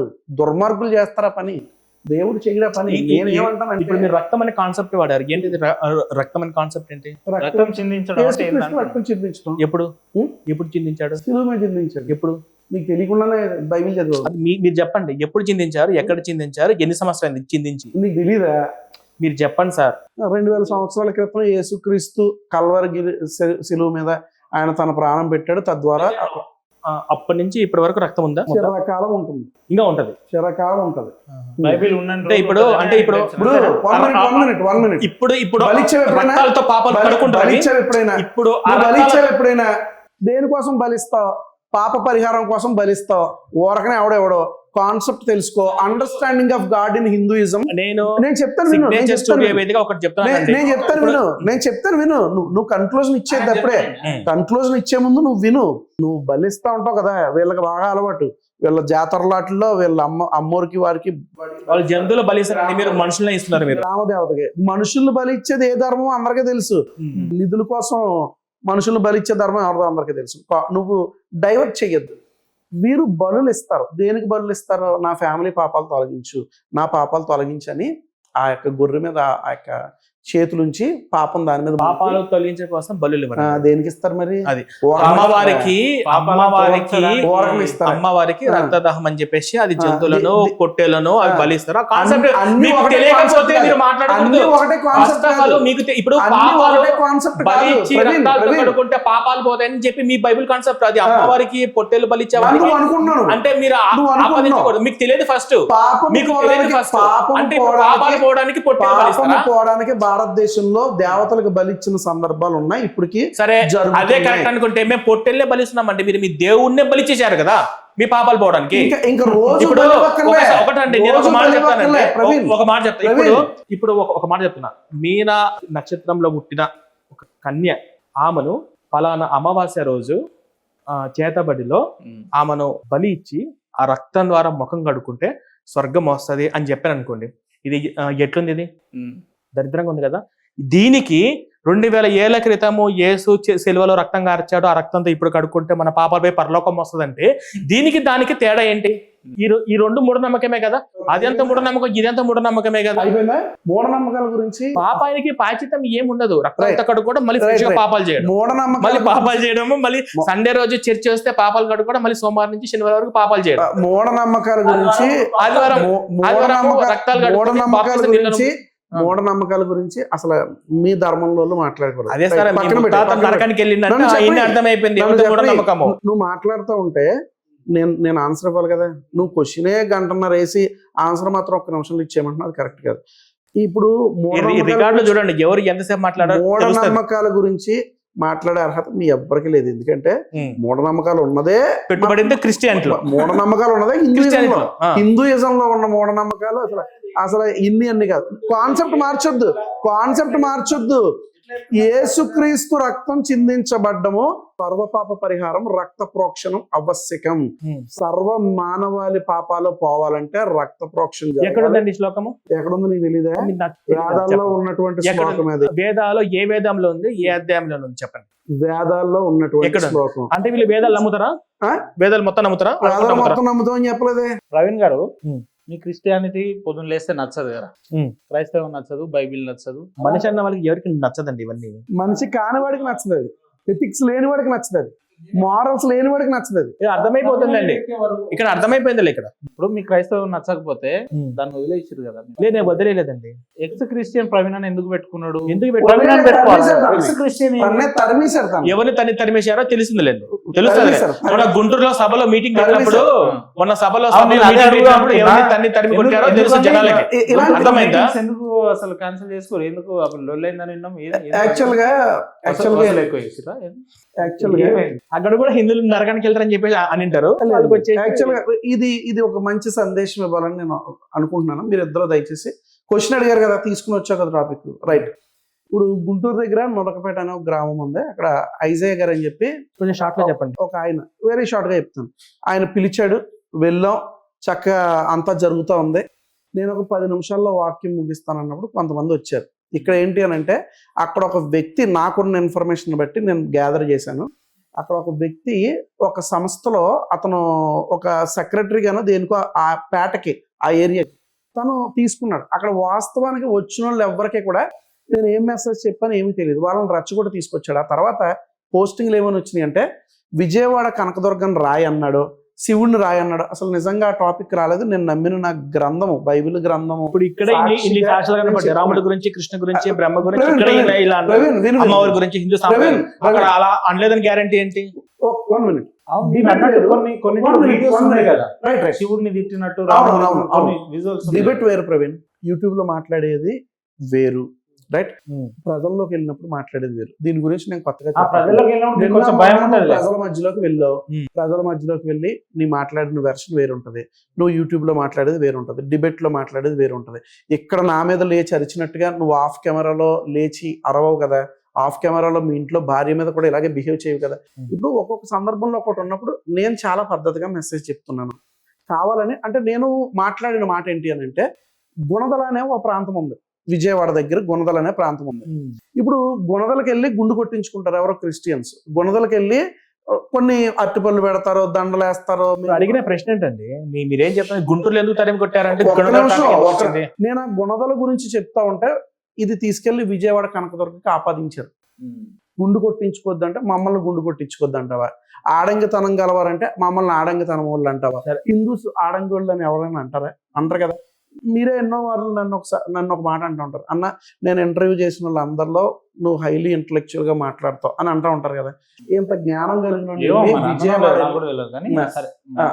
విజయవాడ వెళ్ళి కనకదుర్గనే నేను రాయి రెప్ప అంటానా, శివుణ్ణి రాయి రెప్ప అంటానా? లేదండి, మీరు అట్లా అంటే మాటలు ఎందుకంటారు మీరు? చాలా అలాంటి మాటలో నేను అంటే సాంప్రదాయాన్ని మీరు శుద్ధిగా ఏమంటున్నారు? పూసానండి. ఈయన అసలు అట్లాంటి హిందూ దేవుళ్ళ అంటే గురించి మీరు ఏమంటున్నారు, ఈయన అనుంటాడని అంటున్నారా? నేను ఆ సందర్భంలో అల్లదని చెప్తున్నాను. నేను చాలా అంటే సందర్భంలో అక్కడ అనేదిగా ఎక్కడో అన్నారు. వన్ మినిట్ ఎక్కడో అన్నారు. ఇప్పుడు ఆయన చెప్పింది అదే అర్థం. నేను చాలా సందర్భంలో ఇది వరకు పూర్వం అంటే ఒక 2 years బ్యాక్ ఎక్కడన్నా మాస్టర్ గారు అన్నట్టే. మీకేం అంటే ఎక్కడన్నా మీకు- అన్నట్టే. మీకేం పని ఉండదా? one and ఎంతసేపు ఈ హిందువుల మీద విషయం చిమ్మడం, నేను ఈ శివుడు కాదండి, అట్లా, రాముడు ఇట్లా. అక్కడ ఎక్కడో దొంగతనం చేశాను, ఇక్కడ దొంగతనం చేయలేదు అన్నట్టుంది. అక్కడ ఎక్కడో దొంగతనం చేశాను. రైట్. నేను ఒకటి ఒప్పుకుంటాను. 2 years క్రితము నాకున్న స్పీడ్ వేరు. నేను నిజంగానే కొంచెం దేవీ దేవతల గురించో లేకపోతే కొంతమంది గురించి నేను నోరు జారిన సందర్భాలు 1-2 బహుశా ఉన్నాయి. కానీ మీరు నులకపేట గురించి ఇప్పుడు అడిగారు మా కదా. లాంటి వచ్చారు కాబట్టి కంట్రోల్ అయిపోయారు. మీరు నులకపేట ఏమి ఇదిగో ఓకేనా తెలుస్తుందిలే, ఏమి నులకపేటలోనే తెలుస్తుంది. కాదు. నేను నులకపేట గురించి అడిగారు కనుక నులకపేటలో అయితే నేను నిజంగా ఎలాంటి దోషణ చేయలేదు. అండ్ పాస్టర్ ఎస్ఏ గారు అని చెప్పి చాలా జెన్యున్ సేవకుడు. అక్కడికి వచ్చిన వారే సార్ అందరు సేవకులేనా? Genuine ఏనా? మీరు మాకు ప్రార్థన చేస్తారు, మీరంటే మాకు ఇష్టం, మేము మీ ఇంటికి వస్తాం అని వారు ఎంతో ఫ్రెండ్లీగా మాట్లాడుకున్నారు. కానీ 2 లక్షల మీకు యాంకరింగ్ ఇచ్చినంత ప్యాకేజ్ ఉంటది కదా. మాకు పెట్రోల్ డబ్బులు కూడా సరిపో. సరే క్లోజ్ చేయండి సార్. ఇప్పుడు మీరు క్వశ్చన్స్ అడగండి సార్. ఇప్పుడు మీరు క్రైస్తవాన్ని వదిలేసారు కదా, ఎందుకు ఇంకా ఎక్స్ క్రిస్టియన్ అని పెట్టుకుంటే ఎందుకు తిరుగుతున్నారు? డబ్బులు రావాలి కదా. చెప్తాను. డబ్బులు రావాలి కదా. డబ్బులు వస్తే ఎలాగా? దండం పెడతారా? నేను వాళ్ళు మాట్లాడేటప్పుడు నేను మధ్యలో రాలేదండి. ఎందుకు రాలే? అసలు నేను గుంటూరు నొలకపేట గురించి కొట్టుకోరా, ఏ బాబు? దగ్గరుండి మధ్యలో రెచ్చగొట్టద్దు, చెప్తున్నావు కదా. రెచ్చగొట్టే చెప్పద్దు, మధ్యలో రెచ్చగొట్టద్దు. ఈయన అడిగారు, ఈయన రెచ్చగొట్టద్దు. అడుగుతుంటే అన్నా, ఒక్క మధ్యలో, నిమిషం. నేను మరీ అంత అవగాహన లెక్క కనిపిస్తున్నాను. నేను యాంకరింగ్ అన్నా, నేను ఒక క్వశ్చన్ అడిగిన ఆయన ఆన్సర్ చెప్తున్నాడు. మీరు కొట్టుకుంటే నేను ఎందుకు కానీ మీరు మాట్లాడుకోండి. ఒక నిమిషం కూర్చో. ఏసీ సెన్స్ లేదండి. ఏందండి ఇదంతా? ఎందుకు పుడతారో ఇప్పుడు క్రైస్తవాన్ని నేను వదిలేదు. ఫస్ట్ ఆఫ్ ఆల్ క్రైస్తవుల నేను లైఫ్ లాంగ్ పట్టుకొని ఉంటాను. ఎందుకంటే క్రైస్తవుల కమిటీ పుట్టి పెరిగి వచ్చినటువంటి నేను అందరూ నా అన్నదమ్ములు, నా అక్క చెల్లెలు. ఫస్ట్ నా ప్రియారిటీ ఇచ్చేది నా క్రైస్తవులకు, హిందువులకు కాదు. నేను ఓ క్రైస్తవుడ మేలుకొని టైటిల్ పెట్టాను, నా ఎక్స్ క్రిస్టియన్ అని చెప్పి అని టైటిల్ పెట్టాను. నేను ఎక్కడన్నా కూడా అదే చెప్తుంటాను. వాళ్ళకి కూర్చోబెట్టి, క్రైస్తవులకి ఎవరైనా కూర్చోబెట్టి బైబిల్లో ఇలా ఉంది, పాస్టర్లో చెప్తున్నారు, ఇది ఒకసారి ఆలోచించని చెప్పి కూర్చోబెట్టి చెప్తే అప్పటికప్పుడు ఆలోచించి రియలైజ్ అయ్యి బయటకు వచ్చే వాళ్ళు చాలా మంది. అంటే బయటకు హిందూ ధర్మంలో రావాల్సిన అవసరం లేదు. ఇట్లాంటి వాళ్ళ నుంచి బయటపడి వాళ్ళ జీవితాలు కాపాడుకుంటే చాలు. ఇట్లాంటి వాళ్ళ నుంచి కానుకల దశంభాగాల నుంచి ఇలా చర్చి నుంచి పాస్టర్ నుంచి వాళ్ళు ఎట్లాంటి వాళ్ళు అని చెప్పేసి వాళ్ళు కొంచెం మనసు తిరిగి. ఇప్పుడు ఇదే క్వశ్చన్ మనం రేజ్ చేసినప్పుడు చాలా మంది క్రైస్తవులు ఉన్న వాళ్ళు చాలా మంది ఏమంటారు అంటే గుళ్ళకి వెళ్ళి కూడా హుండీలు ఉన్నాయి కదా, వాళ్ళు కూడా అంటే డబ్బులు ఇస్తారు కదా. అక్కడ హుండీ ఒక చోట ఉంటుంది కానీ ఖచ్చితంగా ఇక్కడ ఇంత ఇవ్వాలని చెప్పి రూల్ ఏమీ లేదు కదా. ఖచ్చితంగా ఇప్పుడు మనము ఇష్టం ఉంటే వేస్తాము, లేకపోతే లేదు. ఇప్పుడు తిరుమల తిరుపతి దేవస్థానానికి మీరు ఉచితంగా దర్శనం చేసుకుని వస్తారా రారా? అలా ఫ్రీగా మీరు భోజనం చేసి వస్తారా రారా? అక్కడ ఏం కండిషన్ లేదు. ఏ దేవాలయం ఏ టెంపుల్స్ అయినా కూడా.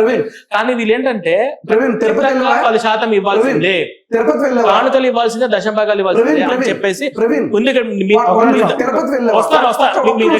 తిరుపతి వెళ్ళావా? వెళ్ళవా లేదా? వెళ్ళలేదు. విజయవాడ వెళ్ళావా? వెళ్ళావు కదా. విజయవాడ వెళ్ళావు. నేను ఈ పాయింట్ చెప్పిన తర్వాత నువ్వు మాట్లాడు, తప్పలేదు. విజయవాడ వెళ్ళావు కాబట్టి పాస్టర్ల దశంభాగం అడుగుతున్నారు, నోటితో అడుగుతున్నారు కొంతమంది. నేనేమంటానంటే అడగక్కర్లేదు అని అంటాను. ఎందుకంటే నూతన నిబంధనలో దశంభాగం అనేది లేదు. సరే వీళ్ళు అడుగుతున్నారు, పాత నిబంధనలో ఉంది కాబట్టి మేము అడుగుతున్నాం అంటున్నారు. దశంభాగం అనేది లేవీలకి, పాస్టర్లకి కాదు, పాస్టర్లకు కానుక మాత్రమే. కమింగ్ టు పాయింట్ ఏంటంటే పాస్టర్లు నోటితో అడుగుతున్నారు, హిందూస్ మైండ్ ని మ్యానిపులేట్ చేస్తున్నారు. ఎలాగానంటే నువ్వు వెళ్ళావో లేదో కానీ తిరుపతి నేను చాలాసార్లు వెళ్ళాను, నువ్వు వెళ్ళావో లేదో తెలియదు కానీ నేను విజయవాడ వెళ్ళాను, నువ్వు కూడా విజయవాడ కనకదుర్గం దర్శించుకున్నావు అంటున్నావు కాబట్టి రైట్. అక్కడ ఎన్ని ఉండిలు ఉంటాయి తెలుసా? అలా లైన్ గా ఇంకా అమ్మవారి దగ్గరికి వెళ్ళేసరికి ఉండి ఎత్తి పట్టుకుని రారు కదా మీ చర్చిలో కర్రలు ఒక్క నిమిషం. అక్కడ ఒకదాని తర్వాత ఒకటి ఉండి ఏంటంటే ఇది తప్పించుకుంటే ఇంకో ఉండి, అది తప్పించుకుంటే ఇంకో ఉండి, అది తప్పించుకుంటే ఇంకో ఉండి, అంటే మనిషిని మ్యానిపులేట్ చేయడం. నువ్వు కానుకే వీడికి భయం పుట్టుకుంటుంది. ఏమని? ఈ ఉండి దాటేసరికి కానుకెళ్ళిపోయాను, ఆ ఉండి దాటేసరికి కానుకెళ్ళిపోయాను. కనీసం తీసి 10 రూపాయలు 100 వాడికి ఉన్న స్తోమతను బట్టి వేస్తాడు. అంటే మైండ్ని మ్యానిపులేట్ చేస్తున్నారు సైకలాజికల్ గా. ఆ భక్తుడిని కానుకేసే వరకు, అమ్మవారి దగ్గరికి వచ్చే వరకు ఆ ఉండీలు అలాగే ఉంటాయి. దాటికిపోయిన ఉండీలు ఉంటాయి. ఎన్ని లెక్కకు మించిన ఉండీలు అసలు ఫస్ట్ లెక్క పెట్టి విసుకొచ్చి మానేసాను. అయిపోయింది మీరు చెప్పడం అయిపోయింది. ఇంకా ఉండీలలో ఉంటుంది, ఎక్కడైనా ఉంటాయి, మనం ఇష్టం ఉంటే ఇవ్వచ్చు, లేకపోతే లేదు. కానీ ఒక 4 lakhs 5 lakhs ఎక్కువ ఆదాయం వస్తే ప్రతి గుడి కూడా గవర్నమెంట్ హ్యాండర్లోకి వెళ్ళిపోతుంది. ఇలా చర్చిలు ఎన్ని గవర్నమెంట్ హ్యాండర్లు ఉన్నాయి? ఈ చర్చిలో ఎంత వేస్తా అంటే డైరెక్ట్ పాస్టర్ జోబులోకి వెళ్ళి ఒక్కొక్కడు 1000 కోట్లు సంపాదించుకుంటున్నాడు. సరే, అవునా? కాబట్టి గుడిలో వేసినా అది గవర్నమెంట్ యూజ్ చేస్తుంది కాబట్టి ధర్మబద్ధంగా అని చెప్పి నేను సంతోషంగా ఇవ్వడానికి నేను రెడీగా అయితే ఉన్నాను. అది సో నా ఇంటెన్షన్ మొత్తం మీద నా ఎగ్జిబిషన్ ఛానల్ మూమెంట్ ఏంటంటే ఈ క్రైస్తవులని ఏదో విధంగా వీళ్ళ మాయల నుంచి బయటకు తీసుకొచ్చి ఇలా ఈ రక్తాల కాన్సెప్ట్, తాత ముత్తాతలు ఉన్నారు, ఇవన్నీ కూడా అజ్ఞానము. పిల్లోడు కూడా లాజికల్ గా లేదు. సో ఈ అజ్ఞానం నుంచి బయటకు తీసుకురావడం నా ప్రయత్నం. రైట్. ఇప్పుడు క్రిస్టియన్ గుడుల నుంచి ఎండోమెంట్కి ఎందుకు ఇవ్వట్లేదు? తీసేసుకుని ఎలా అయితే అన్నవరాన్ని, తిరుపతిని, విజయవాడ కనకదుర్గని, ఇంకా శ్రీశైలము ఇవన్నీ డెవలప్ చేస్తున్నారో అలా మా చర్చిలు కూడా డెవలప్ చేస్తే మాకు చూడాలని ఉంది. ఏ చర్చికైనా ఒక బస్ ఫెసిలిటీ ఉందా? ఒకవేళ గుణదల పైన ఉంటే ప్రభుత్వం ఏమన్నా బస్ పంపిస్తుందా? మీకు వ్యతిరేకమే కదా? లేదు కదా. ఇప్పుడు గుణదల విగ్రహము మెదక్ చర్చ్ ఉంది, మెదక్ చర్చికి పోయే వాళ్ళకు బస్ ఫెసిలిటీస్ ఉన్నాయి. ఫ్రీ కాదు కదా అన్న. నేను అడిగింది అదే. ఇప్పుడు తిరుపతి పోవాలంటే ఫ్రీ బస్సు, పైకి పోవాలంటే అంటే నువ్వు తిరుపతి దాకా ఇప్పుడు డైరెక్ట్ ఇంటికాడ నుంచి అయితే ఫ్రీ ఇస్తలేదు కదా. ఇప్పుడు చర్చి తిరుపతిలో ఉండే అంటే తిరుపతిలో ఉండే ఎన్నో ఫెసిలిటీలు, తిరుపతిలో ఉండే మెయింటెనెన్స్, చుట్టుపక్కల మెయింటెనెన్స్. ఇక్కడ గుడి ఉంటే దాని చుట్టుపక్కలంతా ప్రభుత్వంగా మెయింటెనెన్స్, క్లీన్లీనెస్. కానీ చర్చిని మేమే శుభ్రం చేసుకోవాలి, చర్చికి డెవలప్మెంట్ మేమే పెట్టుకోవాలి. చాలా పెయింట్లు కావాలంటే ప్రభుత్వ భూములలో కావాలంటే మేమే వేసుకోవాలి, తీసేసుకుని ప్రభుత్వ భూములలో నిర్మించబడ్డ చర్చిల లిస్ట్ లో ఎన్ని కావాలి? అసలు ఎండోమెంట్ దాంట్లో ప్రభుత్వ భూములలో ఉన్న చర్చిలు ఎన్ని కావాలి లిస్ట్ అంటున్నా. ప్రభుత్వ భూమిలో ఉన్న గుడులు నేనైనా చూపించను. మళ్ళీ నేనేమంటున్నా, మీరు ఇన్కమ్ ఇస్తేనే కదా. ఇన్కమ్ ఎవరు ఇస్తున్నారు? చర్చ్ నుంచి ఎవరికి వస్తుంది ఆదాయం? గుళ్ళ నుంచి చర్చిలకు పోతుంది. అన్ని గుళ్ళు వస్తున్నాయా? ఎండోమెంట్ లో ఎన్ని గుళ్ళు ఉన్నాయి? ఎన్ని గుళ్ళు? లెక్కకి వేళ్ల మీద లెక్క పెట్టచ్చు. ఎండోమెంట్ లో ఉన్నవి లేనటువంటి వీధికి ఒక గుడి, సందుకు ఒక గుడి, ఇక్కడేమో అమ్మవారు, పక్కలోనేమో ఇంకొకటి, ఇంకో పక్కనేమో ఇంకొకటి, ఎన్నో. ఇవన్నీ ఎండోమెంట్ లో ఉన్నాయి నిజంగా. లేదే అక్కడ ఒక చిన్న విగ్రహం పెట్టుకుంటాడు, చిన్న గుళ్ళగా ఏర్పాటు చేసుకుంటాడు. ఆ గుళ్ళో లింగాన్ని కూడా పంతులు గారు చేస్తాడు. ఇవేం మీకు కనిపించవు. పాస్టర్లో పాపం వారి సైకిల్ మీద తిరుగుతూ, కష్టపడుతూ, సువార్త చేస్తూ, జెన్యూన్ గా, నేను మళ్ళా చెప్తున్నాను ప్రవీణ్, తాగుబోతు పాస్టర్లో, తిరుగుబోతు పాస్టర్లో, ఇలాగా దశంభాగాలు ఇవేమీ కూడా లేనటువంటి జెన్యూన్ పాస్టర్లో కొన్ని వేల మంది, లక్షల మంది ఉన్నారు. ఓకేనా? కాబట్టి ఎప్పుడు కూడా ఎండోమెంట్ మాకుంది, ఎండోమెంట్ మీకు లేదు. ఎన్ని గుడులకు ఉంది ఎండోమెంట్? ఇప్పుడు మీ కింద గుడి ఉంది ఈ అమీర్పేటలో, ఎన్నో గుళ్ళు ఉన్నాయి. మనం ఎన్నిటికి ఎండోమెంట్లో ఉన్నాయి తీసుకుందాం, ఒకసారి లెక్క తీసుకుందాం. కానీ మీకు అసలు ఇక్కడ ఈ భూమి ఎవరిదే? పోరంబోకు భూమిలో కట్టిన గుళ్ళు ఎన్ని ఉన్నాయి? ఈ రోడ్డు మీద నేను చూపెడతాను. రోడ్డు వేస్తూ ఉంటారు. ఇప్పుడు రాజమండ్రి కాకినాడ, నువ్వు మొన్న వచ్చావు కనుక, రాజమండ్రి కాకినాడ పెద్ద హైవే వేస్తూ దారిలో ఒక చోట ఇంత గుడి ఉంటుంది, చిన్న గుడి, ఇంత గుడి. ఆ గుడి కోసం హైవేని తప్పించారు పక్క.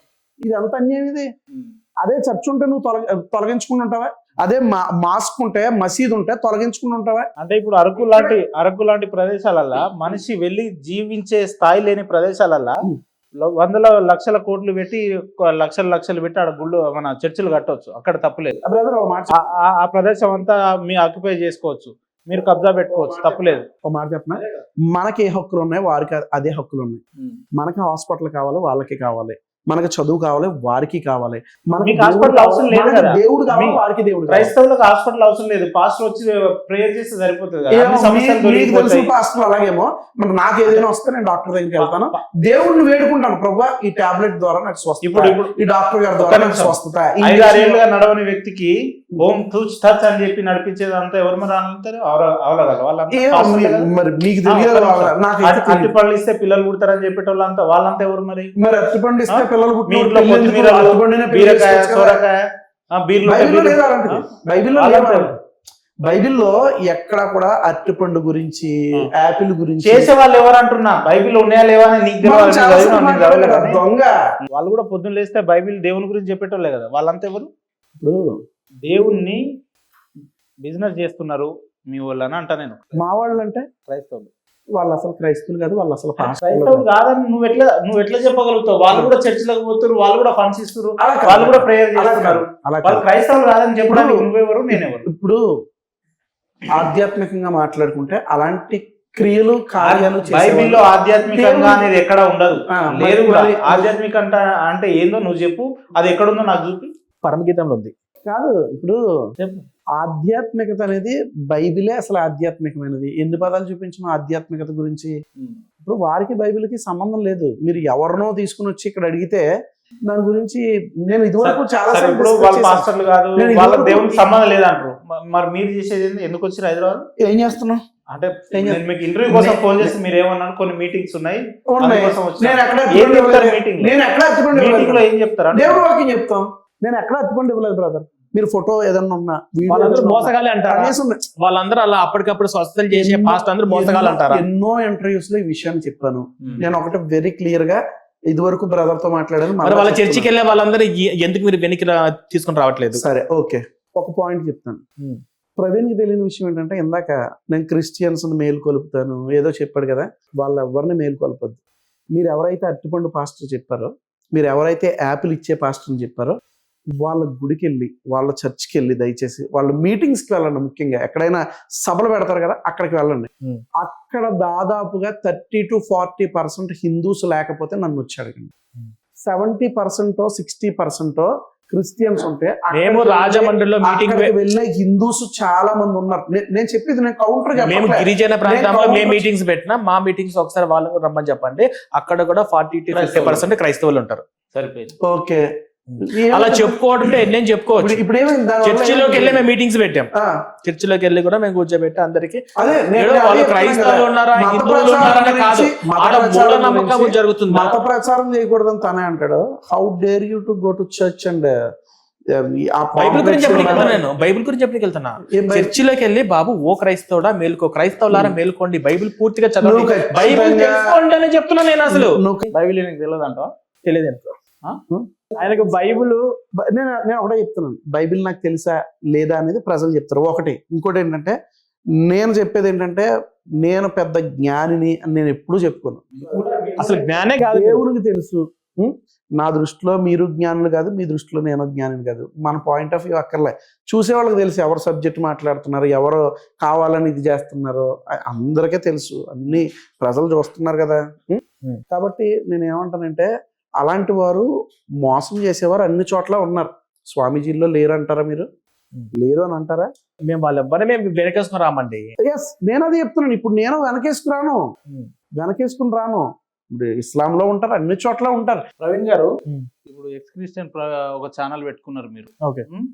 సో ఎన్ని రోజులు మీ పోరాటం ఎట్లా తీసుకోపోతారు?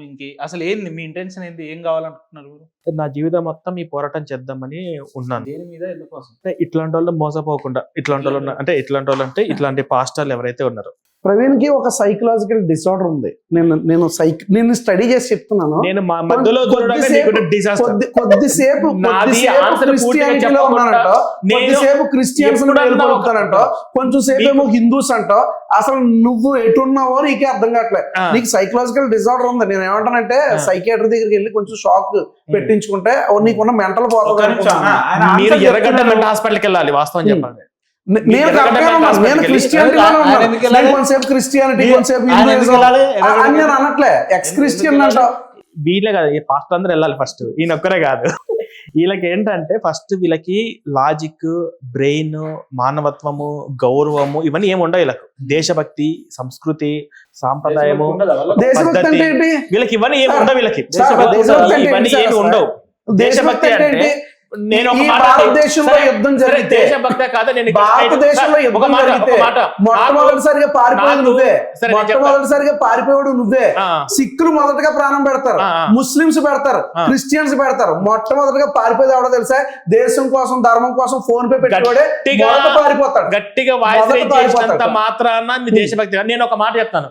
నేను ఇప్పుడు ఈ కెమెరా మూలంగా సిగ్నేచర్ స్టూడియో వేదికంగా నాకు నా దేవుడు కన్నా, నా భగవద్గీత, నా కృష్ణుడి కన్నా, నా భార్య పిల్లలు మొత్తం కన్నా ఈ దేశం నాకు ముఖ్యము. ఫస్ట్ ఆఫ్ ఆల్ నా ప్రియారిటీ నా కంట్రీ. ఎందుకంటే 9 మాసాలు మాత్రమే మా అమ్మ నన్ను మోస్తే, ఈ భూమి నన్ను ఇప్పటి వరకు నన్ను మోస్తుంది కాబట్టి నా భారతదేశం కోసం నేను ప్రాణం ఇవ్వడానికి సిద్ధంగా ఉంటాను. నా ఫస్ట్ ప్రియారిటీ నా దేశము. నాకు నా మతం కన్నా దేశం ముఖ్యము. మీరు మీ క్రైస్తవ మతం ఇంపార్టెంట్, దేశం నా ఇంపార్టెంట్. దేశం ముఖ్యమే, నాకు అసలు మతమే లేదు. నేను మరలా చెప్తున్నాను, ఇది మీ మార్గం క్రైస్తవ మాత్రమే. మతం కన్నా దేశం ఇది ఇంపార్టెంట్. మార్గం మాత్రమే, ఇది మార్గం మాత్రమే. నాకు దేవుడు ముఖ్యం, దేశము ముఖ్యం.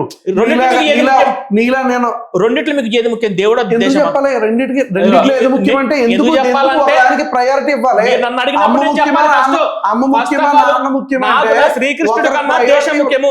నాకు నా భారతదేశం ఫస్ట్ అది నీకు నీ పాయింట్ ఆఫ్ వ్యూ, నీ పాయింట్ ఆఫ్ వ్యూ, మీకు ఏది ముఖ్యం? నీ పాయింట్ ఆఫ్ వ్యూ. నాకు రెండు ముఖ్యమే. అంటే ఈ దేశం పట్ల మీకు ఏం నాకు గౌరవం దేశం లేదా? ముఖ్యమే, ఈ దేవుడు దేశం పట్ల ముఖ్యమే. మీకు ఏం గౌరవం లేదా?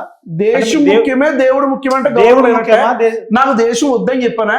దేవుడు ముఖ్యమే, ఒక దేశం సెలెక్ట్ చేసుకోమంటే వీళ్ళు ఏం సెలెక్ట్ రెండిట్లో చేస్తారు? ఒకటి ఎందుకు select సెలెక్ట్ చేసుకోవాలి? మతమా, దేశమా? దేనికి సెలెక్ట్ చేసుకోవాలి? మతమా? మతము నా పర్సనల్ కన్విక్షన్. అది దేశము, అది నేను నివసించే ప్రాంతము. సార్, రెండింటికి సంబంధం మతమైన, ఏంటి? కులమైన మా ఇంటి గడప లోపలనే గడప దాటి బయటకు ఈ మాటలు వచ్చంటే చెప్పడానికి నాకు చాలా రాజ్యాంగము, నా దేశం ఈ ముఖ్యం. మాటలు చెప్పడానికి ఆయన చాలా ఆ మాట బాగుంటాయి. అంటాడా? అందుకే ఆ దశ మాట అంటాడా? మీరు దశ సరే, సంఖ్య ఒక పని చేద్దాం సార్. వార్షికోత్సవంలో ఒక పని చేద్దాం సార్. కర్ణాకర్ గారిది 10 సంవత్సరాలు నిమిషం ఆగండి, వార్షికోత్సవం జరిగితే ఒక నిమిషం. నేను ఎస్సీ ఓడిని, నన్ను పిలవలేదని ఏడ్చింది ఎవడో? ఒక నిమిషం ఆగండి.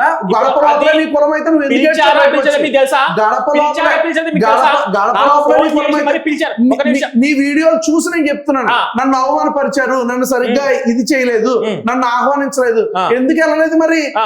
నీకు ఎందుకు ఆ దత్త అవార్డ్స్ ఇచ్చారు కదా, ఆ. అక్కడికి ఎందుకు నిన్ను పిలవలేదు? ఆఖరికి చిన్న చిన్న యూట్యూబర్స్ కూడా పిలిచారు కదా. ఆ. నువ్వే కదా గడప లోపలే కులం అంటున్నావు కదా. ఆ. ఈ రోజు నీకు నీ ఇంట్లో వాళ్ళకి పెళ్లి చేయాలంటే కులం చూడకుండా నువ్వు చేస్తావా?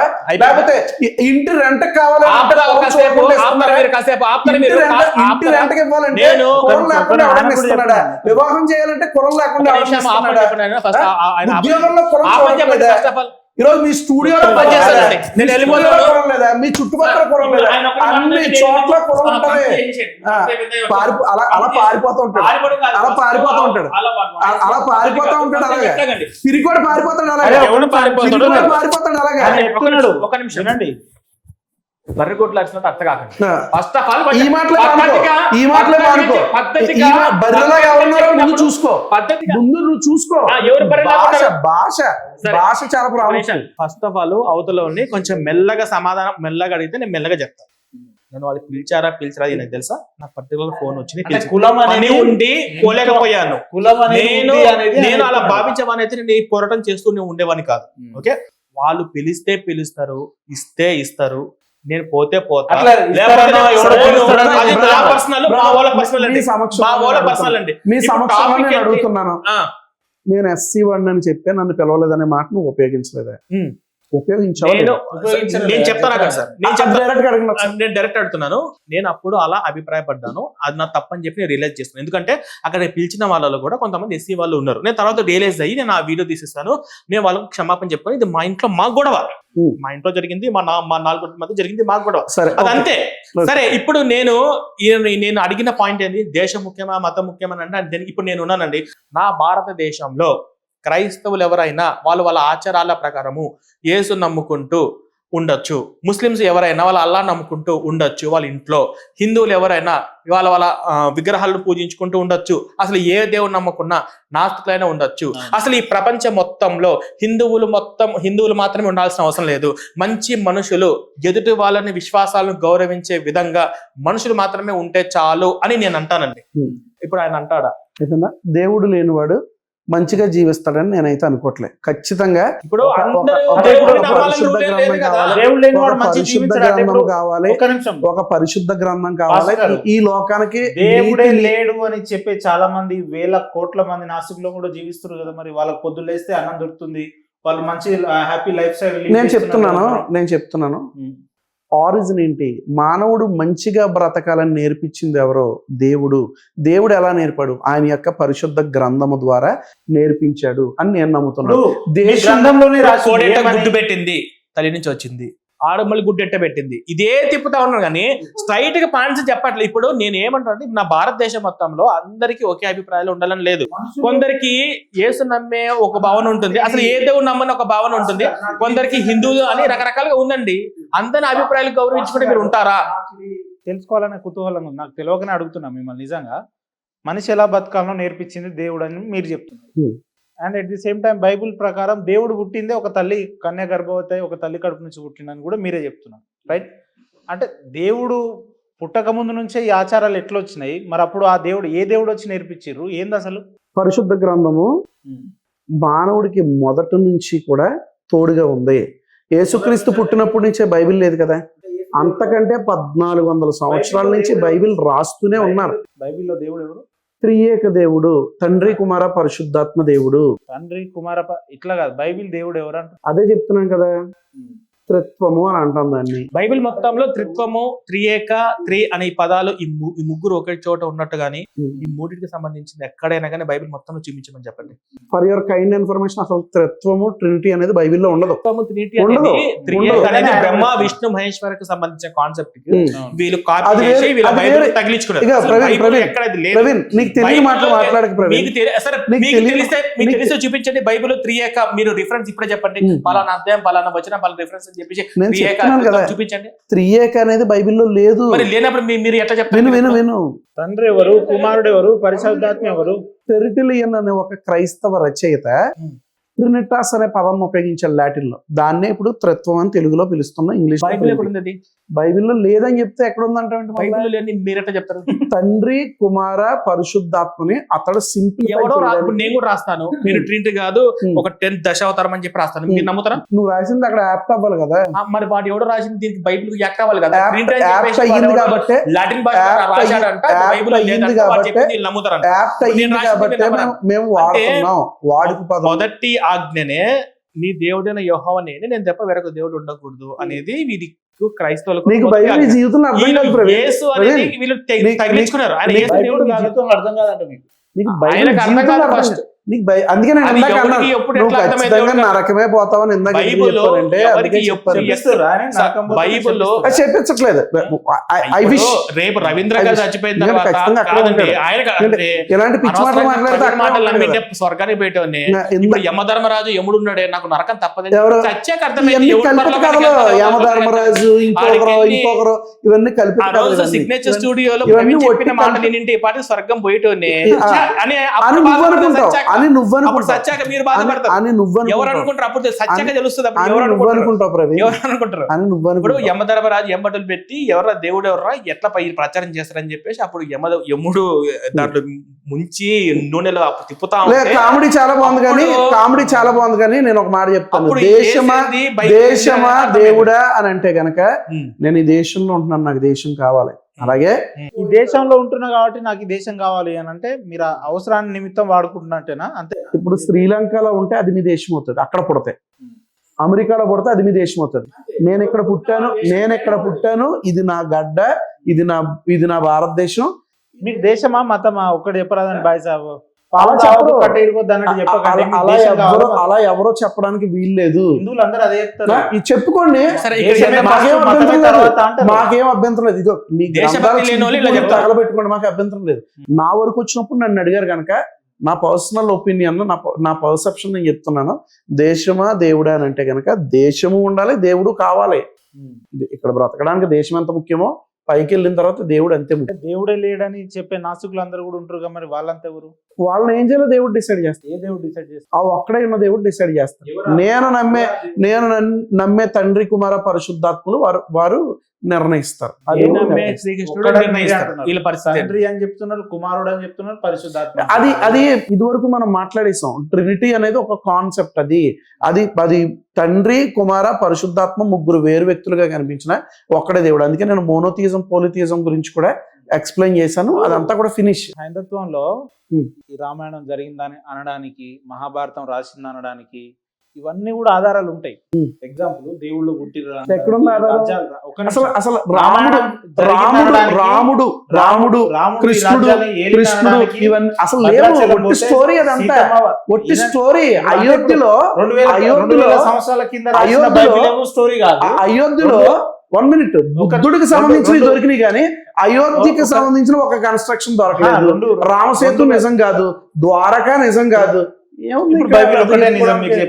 బైబిల్ సత్యం. అయితే ఈ యేసు కొట్టిన మేకులు ఎక్కడ ఉన్నాయి? యేసు కొట్టిన మేకులు ఎక్కడ ఉన్నాయిగా? ఇజ్రాయెల్ లో. నువ్వు తెలివైన క్వశ్చన్ అడిగాను అనుకుంటున్నావు. ఉన్నాయి. ద ష్రౌడ్ ఆఫ్ వాళ్ళకి నమ్మట్లేదు. వెళ్ళి వాళ్ళని అడగాలి నువ్వు. యేసుక్రీస్తు గురించి ఆధారాలు గెత్సెమనే తోట గురించి రాశారు. ఉంది. ఇజ్రాయెల్ అనే ప్రాంతం ఉంది. యెరూషలేం ఉంది. యెరూషలేం మందిరం ఉంది. ఐక్యరాజ్య సమితి డిక్లేర్ చేసింది. గుజరాత్ ఇలాంటి మాటలు చెప్పండి. హలో సార్, డిక్లేర్ చేసేసింది. గుజరాత్ సముద్రంలో నరేంద్ర మోడీ గారు కూడా లోపలికి వెళ్ళినప్పుడు కూడా సాక్ష్యాలు ఉన్నాయి. ఓకే. తర్వాత ఈ యొక్క శ్రీలంకకు రామసేతు ఆధారం కూడా ఉందని చెప్పి ఐక్యరాజ్య సమితి డిక్లేర్ చేసేసింది. శ్రీకృష్ణ పరమాత్ములు ఉన్నారు. ఆయన పాలించినటువంటి ఆ ద్వారక నగరం కానీ, ఆయన ఉన్నటువంటి ప్రేమ మందిర్ కానీ అవన్నీ ఇవన్నీ కరెక్టే అని చెప్పింది ఇండియన్ సైంటిస్టులు కూడా కాదు. అమెరికాలో సైంటిస్టులు వాళ్ళందరూ కూడా చెప్పారు ఈ గ్రంథాల్లో ఉన్నది ఉన్నట్టు నిజమే. ఈ దేశంలో, భారతదేశంలో శ్వాస ఇవన్నీ కూడా సాక్ష్యాలు అని చెప్పి మీ మతం వలస వచ్చింది అనేది ఎంత నిజమో, ఈ రామాయణం, మహాభారతం, ఈ వేదాలు, ఉపనిషత్తులు, ఇతిహాసాలు, పురాణం, సంస్కృతి, సాంప్రదాయాలు ఉన్నాయనేది కూడా అంతే నిజం. ఓకే. సరిపోదు. మీరు నేను అనుకుంటా ఆర్కియాలజికల్ ఐక్యరాజ్య సమితి ఎప్పుడు చెప్పదు. ఐక్యరాజ్య సమితి ఎందుకు చెప్తుంది అన్న? అసలు ఆ మెసేజ్ టైప్ చేసినోడు కన్నా బుర్ర పని చేయాలి. ఆర్కియాలజికల్ డిపార్ట్మెంట్ చెప్పిందిరా అంటే కొంచెం నమ్మేలాగా ఉంటది. ఐక్యరాజ్య సమితిలో కృష్ణుడి గురించి, రాముడి గురించి ఇవన్నీ నిజాలు సార్, ఇవన్నీ మీరు నమ్మండి సార్ అని మత ప్రచారం చేస్తారనుకుంటున్నారు. ఐక్యరాజ్య సమితిలో మత ప్రచారాలు ఉండవు. అక్కడ ఐక్యరాజ్య సమితిలో రాముడు రామసేతు నిజం. రామసేతు అనేది షోల్స్ అంటారు. అక్కడ షోల్స్ అంటే వినండి, అది నిజం కాదు. అది నిజం కాదు. అది మీలాంటి వ్యక్తులు సరే. ఎక్కడ రామసేతు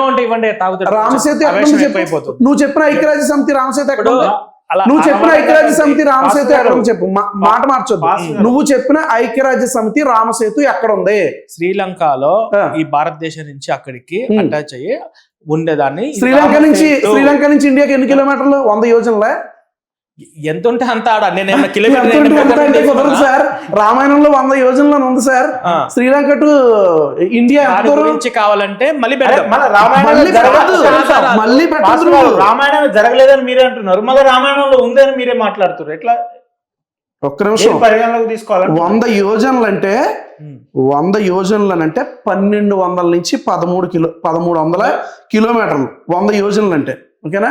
1200 నుంచి 1300 కిలోమీటర్లు. శ్రీలంక టు ఇండియా మొత్తం ఆన్లైనా? మొత్తం దేవునితో మాట్లాడారు మీరు ఎట్లా? మరి చూడాలి కదా. శ్రీలంక టు ఇండియా 1700 నుంచి 1800 కిలోమీటర్లు శ్రీలంక టు ఇండియా. ఇంకా తక్కువే. ఇప్పుడు 100 యోజనలు ఆంజనేయుడు దాటాడంటే శ్రీలంకకి వెళ్ళాడా? అప్పుడు అది రామసేతు ఎలా నిజం అవుతుంది? రామసేతుని షోల్స్ అంటారు దాన్ని. ఈ ప్రపంచంలో అలాంటివి 7 ఉన్నాయి షోల్స్. అర్థమైందా? అవి జంతు కలేబరాలు చనిపోతే అవన్నీ ఒక చోటకు పోగయ్యి ఒక బ్రిడ్జ్ లాగా అది ఏర్పడుతుంది. దాన్నే షోల్స్ అంటారు. అది రామసేతు కాదు. ఇంకా ద్వారక అంటావా? ద్వారక లేనే లేదు. మియామి, మీరు వెళ్ళి చూసారా? అమెరికాలో మియామి అనే ప్రాంతంలో. ద్వారకా లేదు అంటే మీరు ఈ హైదరాబాద్ నుంచి కాకినాడ కూడా ఊరేమో ఎందుకు ఏమైంది ఇప్పుడు? అంటే ఇతర నేనే చెడ్డ దేశం మీద ప్రేమ లేదా? దేశానికి మీ మతానికి సంబంధం ఏంటి? మీ మతానికి దేశానికి సంబంధం ఏంటి? ఇది హిందూ దేశం, భారతదేశం. ఎవరు చెప్పారు? హిందూ దేశం. అసలు హిందూ అంటే ఏంటి? మతమా? మీరు ప్రాంతం ప్రాంతం మాది మతం కాదు, ప్రాంతం. సింధు ప్రాంతం నుంచి హిందూ వచ్చింది. ఇండస్ వ్యాలీ సివిలైజేషన్ నుంచి ఎలా ఈ యొక్క హిందూ భారత సింధు రాజ్యాంగం తర్వాత ప్రకారము హిందుత్వం అనేది మతమే, క్రైస్తవం అనేది మతమే. భారత మతమే. భారత ఇది రాజ్యాంగం డిసైడ్ చేసింది మీరు కాబట్టి. బైబిల్ కి ప్రయారిటీ ఇస్తారా, చట్టానికి ప్రయారిటీ ఇస్తారా? మీకు అంటే మీకు చట్టం కావాలా, రాజ్యాంగానికి గౌరవిస్తారా, మతానికి గౌరవిస్తారా? ఈ క్వశ్చనే తప్పు.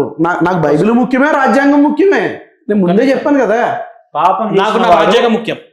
పాపం చేసిన వాడు బైబిల్ నమ్మితే ఆ పాపాలు పోతాయని బైబిల్లో ఉంది. ఒక్క నిమిషం. అదే చట్టాలలో ఏముందంటే ఏ పాపాన్ని చేసిన వాడు ఏ రోజుకి ఆ రోజు శిక్ష అనుభవించాల్సింది తప్పదు అనేది చట్టం చెప్తుంది. చట్టం కావాలన్నా మతం కావాలి. నేను అందుకే చెప్పాను కదా బ్రదర్, ఇందాకే చెప్పాను. ఏం చెప్పాను? ఖచ్చితంగా నా పక్షాన ప్రవీణ్ ఏదైనా తప్పు చేస్తే నేను ఖచ్చితంగా కేసు పెడతాను రాజ్యాంగ ప్రకారం. అలాగే నా మతము ప్రకారం క్షమించాలి గనక నేను ఖచ్చితంగా చెప్పండి అయ్యా. ఒకసారి కేసు ఒకటే ఎందుకు చెప్పాలి? ఒకటే ఎందుకు చెప్పాలంటే నువ్వు అనుకున్నదే చెప్పాలా? నువ్వు అనుకున్నదే చెప్పాలా? గ్రంథం పట్ల నమ్మకం లేదు కాబట్టి మళ్ళా చట్టానికి వచ్చి కేసు పెడతారా? ఎట్లా కేసుని ఎందుకు ఫాలో కావాలి? కాన్స్టిట్యూషన్ లో ఉన్నాం కదా, రాజ్యాంగం. మన దేశం డిక్టేటర్షిప్ ఏం కాదు. ఎవరైనా తప్పు చేస్తే వాడి మీద ఆ యొక్క పరిస్థితులు చేయదాటితే ఖచ్చితంగా మనం చట్టం దగ్గరికే వెళ్ళాలి. ఖచ్చితంగా వెళ్తాం. ఆ తర్వాత అతను మీకు ఎగ్జాంపుల్ చెప్పాలంటే ఇప్పుడు నేను ఉన్నా అనుకోండి, ఉపేంద్ర అనేటోడు సిగ్నేచర్ ఎంప్లాయ్ కాబట్టి సిగ్నేచర్ స్టూడియోలోనే పనిచేయాలి. నేను పొద్దున సిగ్నేచర్ స్టూడియోలో చేస్తే సాయంత్రం ఇంకో ఛానల్లో చేస్తా అంటే అది ఫ్రీలాన్సింగ్ కిందికి అయితే అట్లా చేయడానికి ఒప్పుకోదు. ఉపేంద్ర అనే ఆయన సిగ్నేచర్ స్టూడియోలో చేస్తున్నాడు. ఆ సిగ్నేచర్ స్టూడియో హైదరాబాద్ లో ఉంది కాబట్టి ఆయన హైదరాబాద్ లో కూడా తిరుగుతాడు. కాబట్టి బైబిల్ మీరు చాలా తెలివిగా మాట్లాడుతున్నా, నేను చెప్పాను నిజాలని మీరు అనుకుంటారు. ఇది చర్చి కాదు, చర్చ్ లో ఉన్న మేము మీరు రెండు కాదు. ఒకసారి ఏమో క్షమిస్తానంటున్నారు, ఒకసారి వెళ్ళి కేసు పెడతా అంటున్నారు. క్షమిస్తారా, కేసు పెడతారా? ఒకటే చెప్పాలి. క్షమిస్తారా, కేసు పెడతా. నేనైతే చట్ట ప్రకారం కేసు పెడతాను అంటున్నా. ఇప్పుడు అంటే మీ గ్రంథం పక్కన పెడతారు. నేనైనా కేసు అంటే మీకు క్షమించే మీ గ్రంథం పక్కన పెట్టేస్తారు. నీకు అర్థమవుతుందా ప్రవీణ్? నేను ఒక మాట చెప్తాను. నేనైనా కేసే పెడతాను. ఓకేనా? క్షమించే అలాగే పరిశుద్ధ గ్రంథాన్ని పక్కన పెట్టేస్తారు. అలాగే కాదు, ఒకటి చెప్పాలి, ఏదైనా ఒకటి. నువ్వు అనుకున్నది నేను చెప్పను. నేను చెప్పాలనుకున్నది నేను చెప్తాను. నేను అనుకున్నది నువ్వు చెప్పవు కదా. నేను చట్టపరంగా చెప్పాలనుకుంది ఒకటే చెప్పాలి, రెండు చెప్పకూడదు. నేను ఆమెను పెళ్లి చేసుకుంటాను, నేను ఆమెను పెళ్లి చేసుకోను, నా ఇష్టం. అట్లనే ఉంది. నేను చేసుకుంటారా చేసుకోరా ఒకటే చెప్పాలి. మీరు కేసు పెడతారా, మీ బైబిల్ ప్రకారం క్షమిస్తారా ఒకటే చెప్పాలి. ఈ రెండు వేరు వేరు కదా. పాస్టర్ గారు, ఈ డిస్కషన్ అంతా ఎందుకు వస్తుంది అని అంటే, క్రైస్తవ మత పెద్దలు క్రైస్తవం గురించి బోధించుకుంటే తప్పులేదు, కానీ ఇతర మతాలని దూషించడం దగ్గర నుంచి వస్తుంది ఇదంతా. ఎగ్జాంపుల్ మీరే ఇందాక అసలు రాముడు లేడు, రామాయణం జరగలేదు, బైబిలే ఉంది, యేసు ప్రభునే ఉన్నాడు, యేసు నమ్మకపోతే నరకానికి పోతాడు. నేను ఆ టాపిక్ ఎప్పుడు లిఫ్ట్ చేశాను? మీరు చెప్పడం వాట్సాప్ యూనివర్సిటీ మెసేజ్ చెప్తుంటే నేను ఎడ్యుకేట్ చేయాలి కనుక చెప్పాను. వాట్సాప్ యూనివర్సిటీ మెసేజ్ చెప్తే ఇక్కడ విని వెళ్ళిపోయే అంత అమాయకుడు ఎవడో లేడు బ్రదర్. మీరు వాట్సాప్ మీరు ఇన్ఫర్మేషన్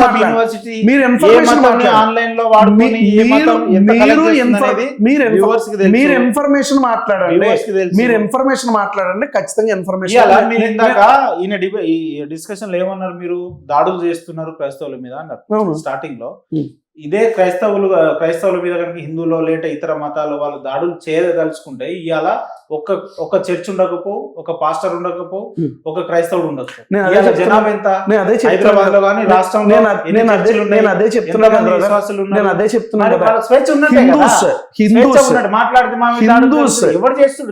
హిందూస్ అని పిలువబడుతున్న వారి కంటే సెక్యులర్ పీపుల్ ఎవరో ఉండరని నేనే చెప్తాను అనేక మార్లు. Hindus pure seculars. అలాంటి సెక్యులర్ గా ఉండడు.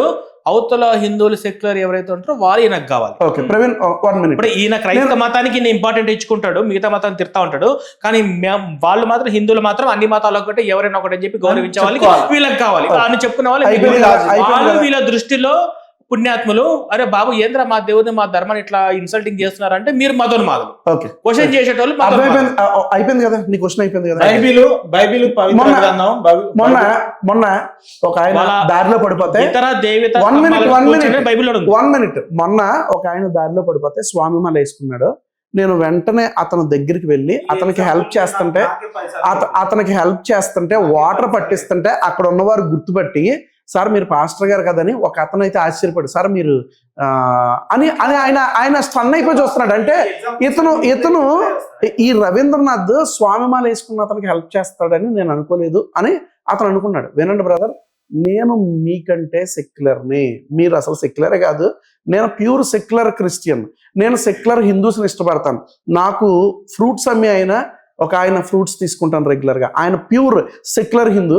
ఆయనకి సమస్య వచ్చినప్పుడు నేను చాలా ఆయన్ని ఓదార్చి సువార్త ఇంత కూడా చెప్పకుండా, దేవుని గురించి ఇంత కూడా చెప్పకుండా ఓదార్చి ఆయన షాపు పోయే క్రమంలో హెల్ప్ చేశాను. ఎక్కడ కూడా దేవుడు అనే టాపిక్ రాలే. నేను సెక్యులర్ని, నేను సెక్యులర్ హిందూస్ను ప్రేమిస్తాను. నాకు పాలు పోసేవాళ్ళు, ప్రసాదం అనేది నా పర్సనల్, అది ప్రసాదం ఫస్ట్ సెక్యులర్ అనే పదానికి అర్థం తెలుసుకోండి. మూర్ఖుల్లా బిహేవ్ చేయకూడదు. సెక్యులర్ అంటే మీరు నన్ను ఇబ్బంది పెట్టకూడదు, నేను మిమ్మల్ని ఇబ్బంది పెట్టకూడదు. అరే నువ్వు బైబిల్ నమ్మకపోతే కొడతాను, నువ్వు ప్రైజ్ ది లార్డ్ చెప్పకపోతే కొడతాను, ఇది సెక్యులరిజం కాదు. సెక్యులరిజం అంటే ఒకరిని ఒకరు అర్థం చేసుకుంటూ ముందుకెళ్లేదే సెక్యులరిజం. నేను మిమ్మల్ని అర్థం చేసుకుని మీ చర్చికి వస్తా, నేను మిమ్మల్ని అర్థం చేసుకుని మీ చర్చిలో మీరు చెప్పే వాక్యం నేను వింటాను. మీ చర్చిలో నేను ఇచ్చే అది ఉంటది కదా కేకు, నేను తింటాను. మీరు నన్ను అర్థం చేసుకుని నాతో పాటు టెంపుల్కి వస్తారా? దాన్ని సెక్యులరిజం అంటారు. ఒకరొకరు అర్థం చేసుకుని నడవాలి అని చెప్పి అర్థం చేసుకోవడం అంటే మీ గుడికి రావడమా? అంటే అర్థం చేసుకోవడం అంటే గుడి రావద్దు. నిన్ను ఎవరు రమ్మన్నారు? సువార్త చెప్తారు, వింటే మారితే రా, నో ఇష్యూ.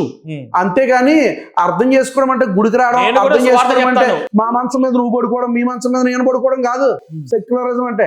సెక్యులరిజం అంటే ప్రైజ్ ది లార్డ్ చెప్తావు చెప్పవా, నేను నీ కాలర పట్టుకోకూడదు. జై శ్రీరామ్ చెప్తావు చెప్పవా, నువ్వు నా బుర్ర పగల కొట్టకూడదు. అందరం కూడా చక్కగా మంచి సహోదర భావంతో ముందుకెళ్ళాలి. అది సెక్యులరిజం అంటే. అంతేగాని మా గుడికి రా, మా ప్రసాదం తిను, మా దేవుడికి దండం పెట్టు, సంకనాకు, ఇది సెక్యులరిజం కాదు. సెక్యులరిజం అంటే నువ్వేదో అనేసుకుని అదే సెక్యులరిజం అనుకోకూడదు. సెక్యులరిజం నీకు తెలిసిన డెఫినేషన్ మీరు చెప్పారు, నాకు తెలిసిన డెఫినేషన్ నేను చెప్తాను. చెప్పండి. మన మతాన్ని ప్రేమించాలి, పరమతాన్ని గౌరవించాలి. ఖచ్చితంగా అదే సెక్యులరిజం. ఇదే కదా సెక్యులరిజం అంటే. అనేక మతాలు, అనేక వర్గాలు, అనేక ప్రాంతాలకు విభేదాలు లేకుండా, భాషలకు విభేదాలు లేకుండా, మతాలకు విభేదాలు లేకుండా జీవించే ప్రదేశాన్ని సెక్యులరిజం. Unity in diversity. సరే, యూనిటీ ఇన్ డైవర్సిటీ. అలాంటప్పుడు ఈయన అనే ఇంటెన్షన్ అయినా, ఇప్పుడు నా క్వశ్చన్ కూడా అదే. నేను నిన్ను గౌరవించి నీ ప్రాంతానికి, లేదా నువ్వు నమ్మే దేవుని ప్రదేశానికి, లేదా నీ ప్రదేశానికి వచ్చినప్పుడు నువ్వు అట్ ది సేమ్ టైం అదే నాకు లవ్ అండ్ ఎఫెక్షన్ నా పట్ల ఎందుకు చూపించావు అంటున్నా. సెక్యులరిజం లో నువ్వు నా ప్రాంతానికి రా అని రావడం కాదు బాయ్ సార్. సెక్యులరిజం లో నేను వస్తా అని కూడా నేను అంటలేను. ఒకవేళ వస్తే అంటున్నా, వస్తే ఓకే, అవతల వ్యక్తి మిమ్మల్ని నమ్మి లేదా మిమ్మల్ని గౌరవించినప్పుడు మీరు కూడా అట్లనే గౌరవించాలి కదా. గౌరవం అనేది అనేక మీ గుడికి వస్తేనే గౌరవం ఉంటది అంటున్నా. మీ గుడికి వస్తేనే గౌరవం అంటే ఇప్పుడు ఎగ్జాంపుల్ మీరు నేను ఆవు తింటానంటాడు ఒకడు. సెక్యులరిజం కదా, నువ్వు కూడా ఆవు తినంటే. మొన్న మా ఇంట్లో నేను ఒక ఫంక్షన్ చేసి లాగిపెట్టి పీకుతాడు వెంటనే. అసలు బ్రెయిన్ ఉన్నోడికైతే ఒక సెకండ్లో అర్థమవుతుంది. మీకు నేను ఎందుకు విడమర్చి చెప్తున్నా అంటే ఇక్కడ నన్ను అర్థమవుతుంది ఏమన్నా. ఒక నిమిషం. మొన్న నేను ఒక ఫంక్షన్ చేసిన, అందరిని ఇన్వైట్ చేసిన, వాళ్ళందరూ మా ఇంటికి వచ్చి నేను లాస్ట్కి ఏమన్నారంటే, నీ మీద గౌరవంతో మేము ఇన్ని 100 కిలోమీటర్ జర్నీ చేసి వచ్చినాము అని అన్నారు. ఏమన్నారంటే, నేను వాళ్ళు పిలిచిన వాళ్ళు వాళ్ళంతా దూరం నుంచి వచ్చి 200-300 కిలోమీటర్ నుంచి వచ్చిన వాళ్ళు, ఉపేందర్ నీ మీద గౌరవంతో మేము ఇంత దూరం వచ్చినాము అని అన్నారు. దాని అర్థం ఏంది? గౌరవం అది కదా. గౌరవం అంటే ఇంటికి రావడమా, లేదంటే మీ ప్రసాదం తినడమా అంటే? గౌరవం అనే దానికి ఒక కులమానం లేదు. అది ఏ ఆకారంలోనైనా ఉండొచ్చు, ఎట్లనైనా ఉండదు. ఇప్పుడు ఈ స్టూడియోకి రాగానే మీకు కొంచెం వాటర్ బాటిల్ ఇచ్చి ఏదైనా ఫ్రూట్స్ ఇస్తే అది గౌరవం కదా? గౌరవమే. అదే అంటున్నా. అది సెక్యులరిజం కాదు కదా. ఫ్రూట్స్ ఇప్పుడు ఇవ్వడం, మీరు మీ పిలవంగానే ఇంటికి రావడం, మీరు పిలవంగానే లేదా మీరు ఏదైనా ఒక మాట చెప్తే నేను దాన్ని అసలు- పాటించడం గౌరవమా కాదా? అది చెప్పండి. అసలు సెక్యులరిజం అనే దానికి డెఫినేషన్ మార్చేసి మాట్లాడితే, బ్రదర్ సెక్యులరిజం అనేది మీరు డెఫినేషన్ మార్చేసి మాట్లాడడం కరెక్ట్ కాదు. సెక్యులరిజం అంటే నువ్వు నన్ను గాని నేను నిన్ను గాని బలవంతం పెట్టకుండా నువ్వు నన్ను నేను నిన్ను అర్థం చేసుకుంటూ వెళ్ళిపోవాలి. ఒకవేళ ఇది నాకు ఇష్టం లేదు అంటే ఇబ్బంది పెట్టకపోవడమే సెక్యులరిజం. సెక్యులరిజం అంటే ఇబ్బంది పెట్టకుండా పోవడం అంట. ఏం చెప్తారు ప్రవీణ్ గారు? ఇష్టం వచ్చినట్టు చెప్తున్నాడు. మన ఆయన చెప్పింది ఆయన ఏమని అనుకునేవండి. ఫస్ట్ ఏంటంటే మీరు 100% కరెక్ట్ చెప్పారు. ఇప్పుడు నేను వాళ్ళ ఇంటికాడికి వెళ్ళడానికి వాళ్ళ చర్చికి వెళ్ళడానికి నేను సిద్ధపడ్డాను. ఎట్లా గౌరవించి మనిషి ఉన్నాడు కాబట్టి పక్కన. ఇప్పుడు ఆయన నన్ను గౌరవించకుండా నా గుడికి రాలేదనుకో, నేను ఆయన చర్చికి వెళ్ళాను, నేను ఆయన పిలిచిన నేను పోనంట. దీని సెక్యులరిజం ఇది ఎట్లుంటది? రిలేషన్ పాడవదా? ఇప్పుడు నేను నమ్మే దేవుడైనా ఆయన నమ్మే దేవుడైనా ఉన్నాడో లేదో తర్వాత సంగతి. ఇప్పుడు నా ముందు ఆయన ముందు నేను ఎదురెదురు ఉన్నాం కాబట్టి ఒకరికొకరు గౌరవించుకోవాలి కాబట్టి హ్యుమానిజం మానవత్వం కదా. క్రిస్టియన్ అయినా ఎవరికైనా. సో ఆయనతో పాటు నేను వాళ్ళ ఇంటికాడికి వెళ్ళి అన్నం తినడానికి చర్చికి వెళ్ళి నాకు ఎటువంటి అభ్యంతరం లేదు. ఆయన మాతో పాటు మా గుడికి వచ్చి మా ప్రసాదం నేను తినను బలవంతం చేయకపోతే సెక్యులరిజం అని అన్నారు అనుకో, ఇది తలతిక్క సమాధానం. తలతిక్కున్నాడు ఎవరు దీనికి కరెక్ట్ అన్నారు. అవునా? Okay okay okay right. మీ ఇంటి వరకు అంత దూరం వచ్చిన వాళ్ళందరూ క్రిస్టియన్స్ ముస్లిమ్స్ అయి ఉండొచ్చు కదా, అసలు నాస్తికులు కూడా ఉండొచ్చు కదా. మీ మీద గౌరవంతో వచ్చి తిన్నారు అంటే వాళ్ళందరూ అది సెక్యులరిజం అంటే. నేను రాను నేను తినను బలవంతం చేయకపోతేనే. ముస్లిమ్స్ ఆవు తింటారు కదా, మీరు సెక్యులరిజం కదా, ఆవు తినండి. సెక్యులరిజం కదా, ఆవు తిను. నువ్వు కూడా తినేవాళ్ళు చాలా ఉంటారు. తినేవాళ్ళు నువ్వు తినంటున్నాను బ్రదర్. నువ్వు తిను. నువ్వు ఆవు తింటావా? చాలా ఉంటారు. నువ్వు ఆవు తింటావా? ఆవు గోమాత ముస్లిమ్స్ ఆవు తింటారు, నువ్వు ఆవు తింటావా? సెక్యులరిజం గోమాత గురించి ఇక్కడ మాట్లాడాలి. ఇంకేం సెక్యులరిజం ఉంది నీకు? నీకు సెక్యులరిజం ఎక్కడ ఉంది చెప్పు. ఇప్పుడు ఆవు తిన్నపోతే నువ్వు సెక్యులర్ కాదు. నువ్వు మీ బర్రెలాగా అరసగాకండి. మీరు ఆవు గురించి చెప్తున్నారు. ఫస్ట్ ఆఫ్ ఆల్ బర్రెలాగా వినండి, ఎవరున్నారో అర్థమైపోతుంది. ఫస్ట్ ఆఫ్ ఆల్ ఇక్కడ సెక్యులరిజం ఆయన చెప్పింది ఏంటంటే, ఇప్పుడు ఈ ఆవు తినడం అనేది చట్టరీత్యా నేరం. ఎందుకంటే ఆవును గోమాతగా భావిస్తున్నారు. ఈ ఆవు వల్లనే నువ్వు పాలు తాగుతున్నావు, టీ తాగుతున్నావు, ఈ ఆవు వల్లనే మజ్జిగ తాగుతున్నావు. ఎందుకంటే ఆవును గోమాతగా ఎందుకు భావిస్తామంటే, ఒకప్పుడు ఈ ట్రాక్టర్లు లేని సమయంలో పొలాన్ని దున్ని రైతుకు ఎంతో సహాయపడినటువంటి వాళ్ళల్లో తర్వాత అమ్మ కొన్ని నెలలు మాత్రమే పాలు ఇస్తే మన జీవితం మొత్తం పాలు ఇస్తుంది కాబట్టి ఆవును గోమాతగా భావిస్తాం. అది చట్టాలలో ఉంది అట్లా. మరి గేదె కూడా చట్ట ప్రకారం ఏంటంటే చట్ట ప్రకారం గేదేనంతే. మేము చట్ట ప్రకారం మరి మేకపాలు నువ్వు తాగుతావా? మేకపాలు తాగుతావు నువ్వు? బోల్డ్ మంది తాగే వాళ్ళు ఉన్నారు. బోల్డ్ మంది తాగితే వాళ్ళు మేకను దేవతగా పూజించుకోమనండి. ఇప్పుడు ఏంటంటే ఈ ఆవును ఇప్పుడు రాజ్యాంగం గురించి గోమాత నేను ఆవు పాలు చిన్నప్పటి నుంచి కాబట్టి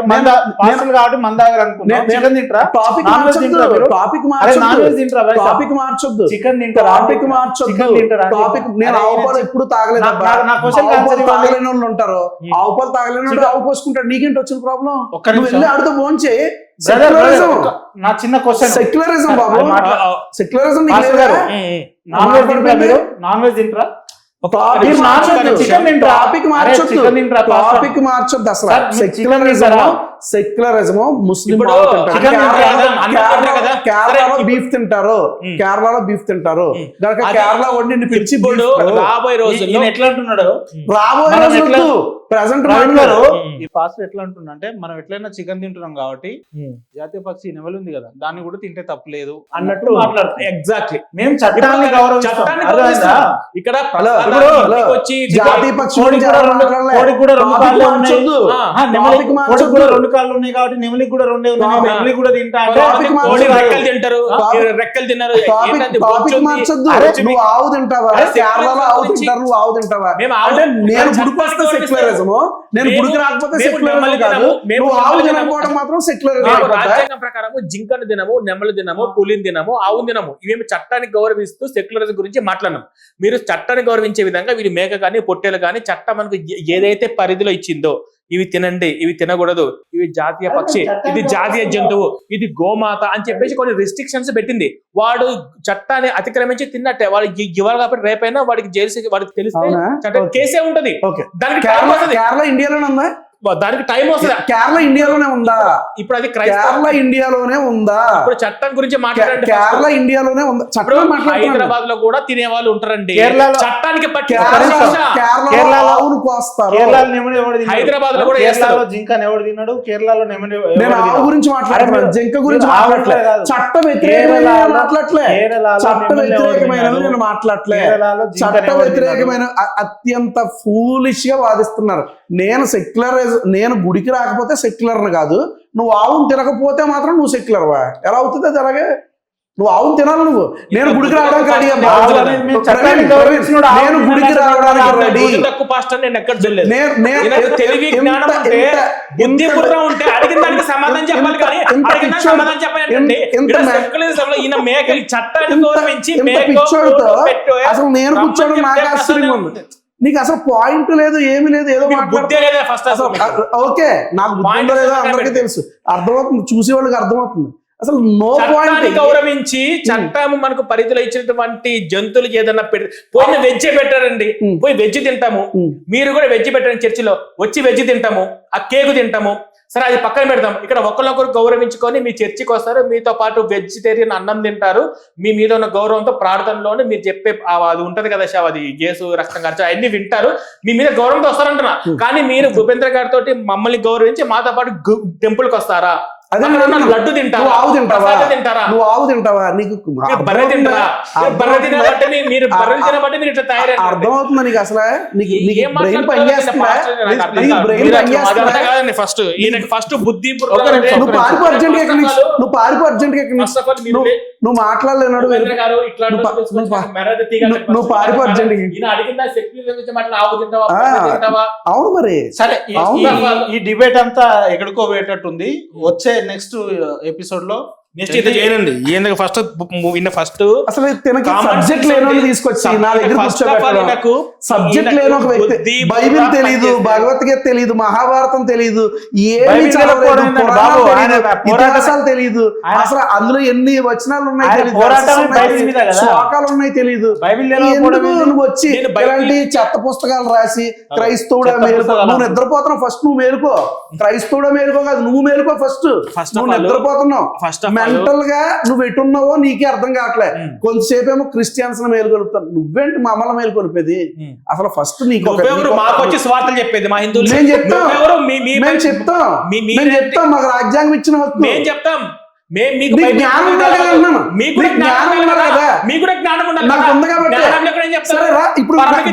తెలుసుకున్నారా? బైబిల్ గురించి మాట్లాడదామా? బైబిల్ గురించి మాట్లాడదామా? గీత గురించి మాట్లాడదామా?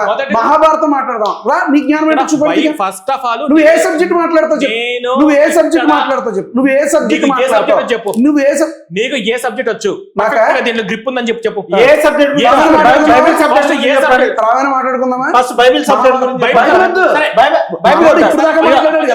రామాయణం గురించి తెలిసిన వాళ్ళ చోటు నువ్వు దమ్ముంట కూర్చొని నీకు లేనప్పుడు మరి నువ్వెందుకు రావడం? బైబిల్ గురించి నీకు లేనప్పుడు ఎందుకు? నీకు లేనప్పుడు ఎందుకు? బైబిల్ పూర్తిగా తెలుసా? బైబిల్ పూర్తిగా తెలుసా? మీకు బైబిల్ పర్ఫెక్ట్ తెలుసా?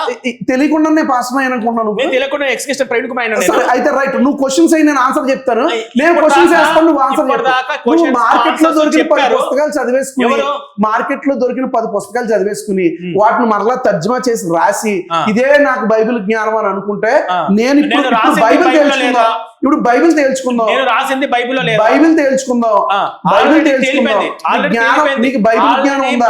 బైబిల్ తెలీదు, రామాయణం తెలీదు, మహాభారతం తెలీదు, పురాణాలు తెలీదు, ఇతిహాసం తెలీదు. నువ్వు మళ్ళా డిబేట్ కి వచ్చి ఇక్కడ కూర్చుని పెద్ద ఆఫీసు, మళ్ళా ఇది యూట్యూబ్ ఛానల్ హడావిడి. ఫస్ట్ ఆఫ్ ఆల్ నీకు అసలు నాలెడ్జ్ లేదు. చెప్తున్నా కదా, నీకు అసలు జీరో. ఏంటంటే బూతులు మాట్లాడడం, బర్రె గొర్రె బర్రె గొర్రె అంటే నువ్వు పెద్ద హీరోయిక్ ఎలివేషన్ వస్తుంది అనుకుంటున్నావు. ఏమీ ఉండదు. మైనర్ పిల్లలు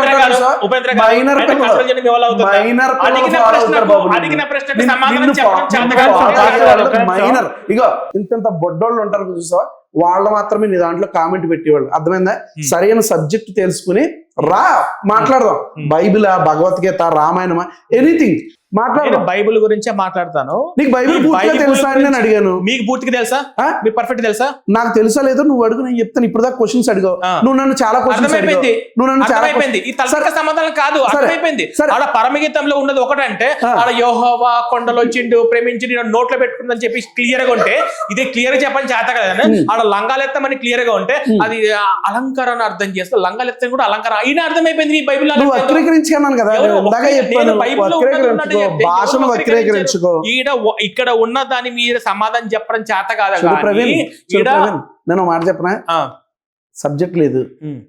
ఎవరికి సబ్జెక్ట్ ఉందో లేదో అర్థమైపోయింది. ఫస్ట్ ఆఫ్ ఆల్ ఇది ఈయన తోటి నాకు పారిపో, నేను అందుకే చెప్తున్నాను, పారిపో పారిపో. సబ్జెక్ట్ లేదు కాబట్టి పారిపో, నాలెడ్జ్ ఉంటే పారిపో. సబ్జెక్ట్ నాలెడ్జ్ ఉంటే మాట్లాడితే మైక్ తీసి పారిపోతున్నాడు. సబ్జెక్ట్ ఉంటే చేయొచ్చు.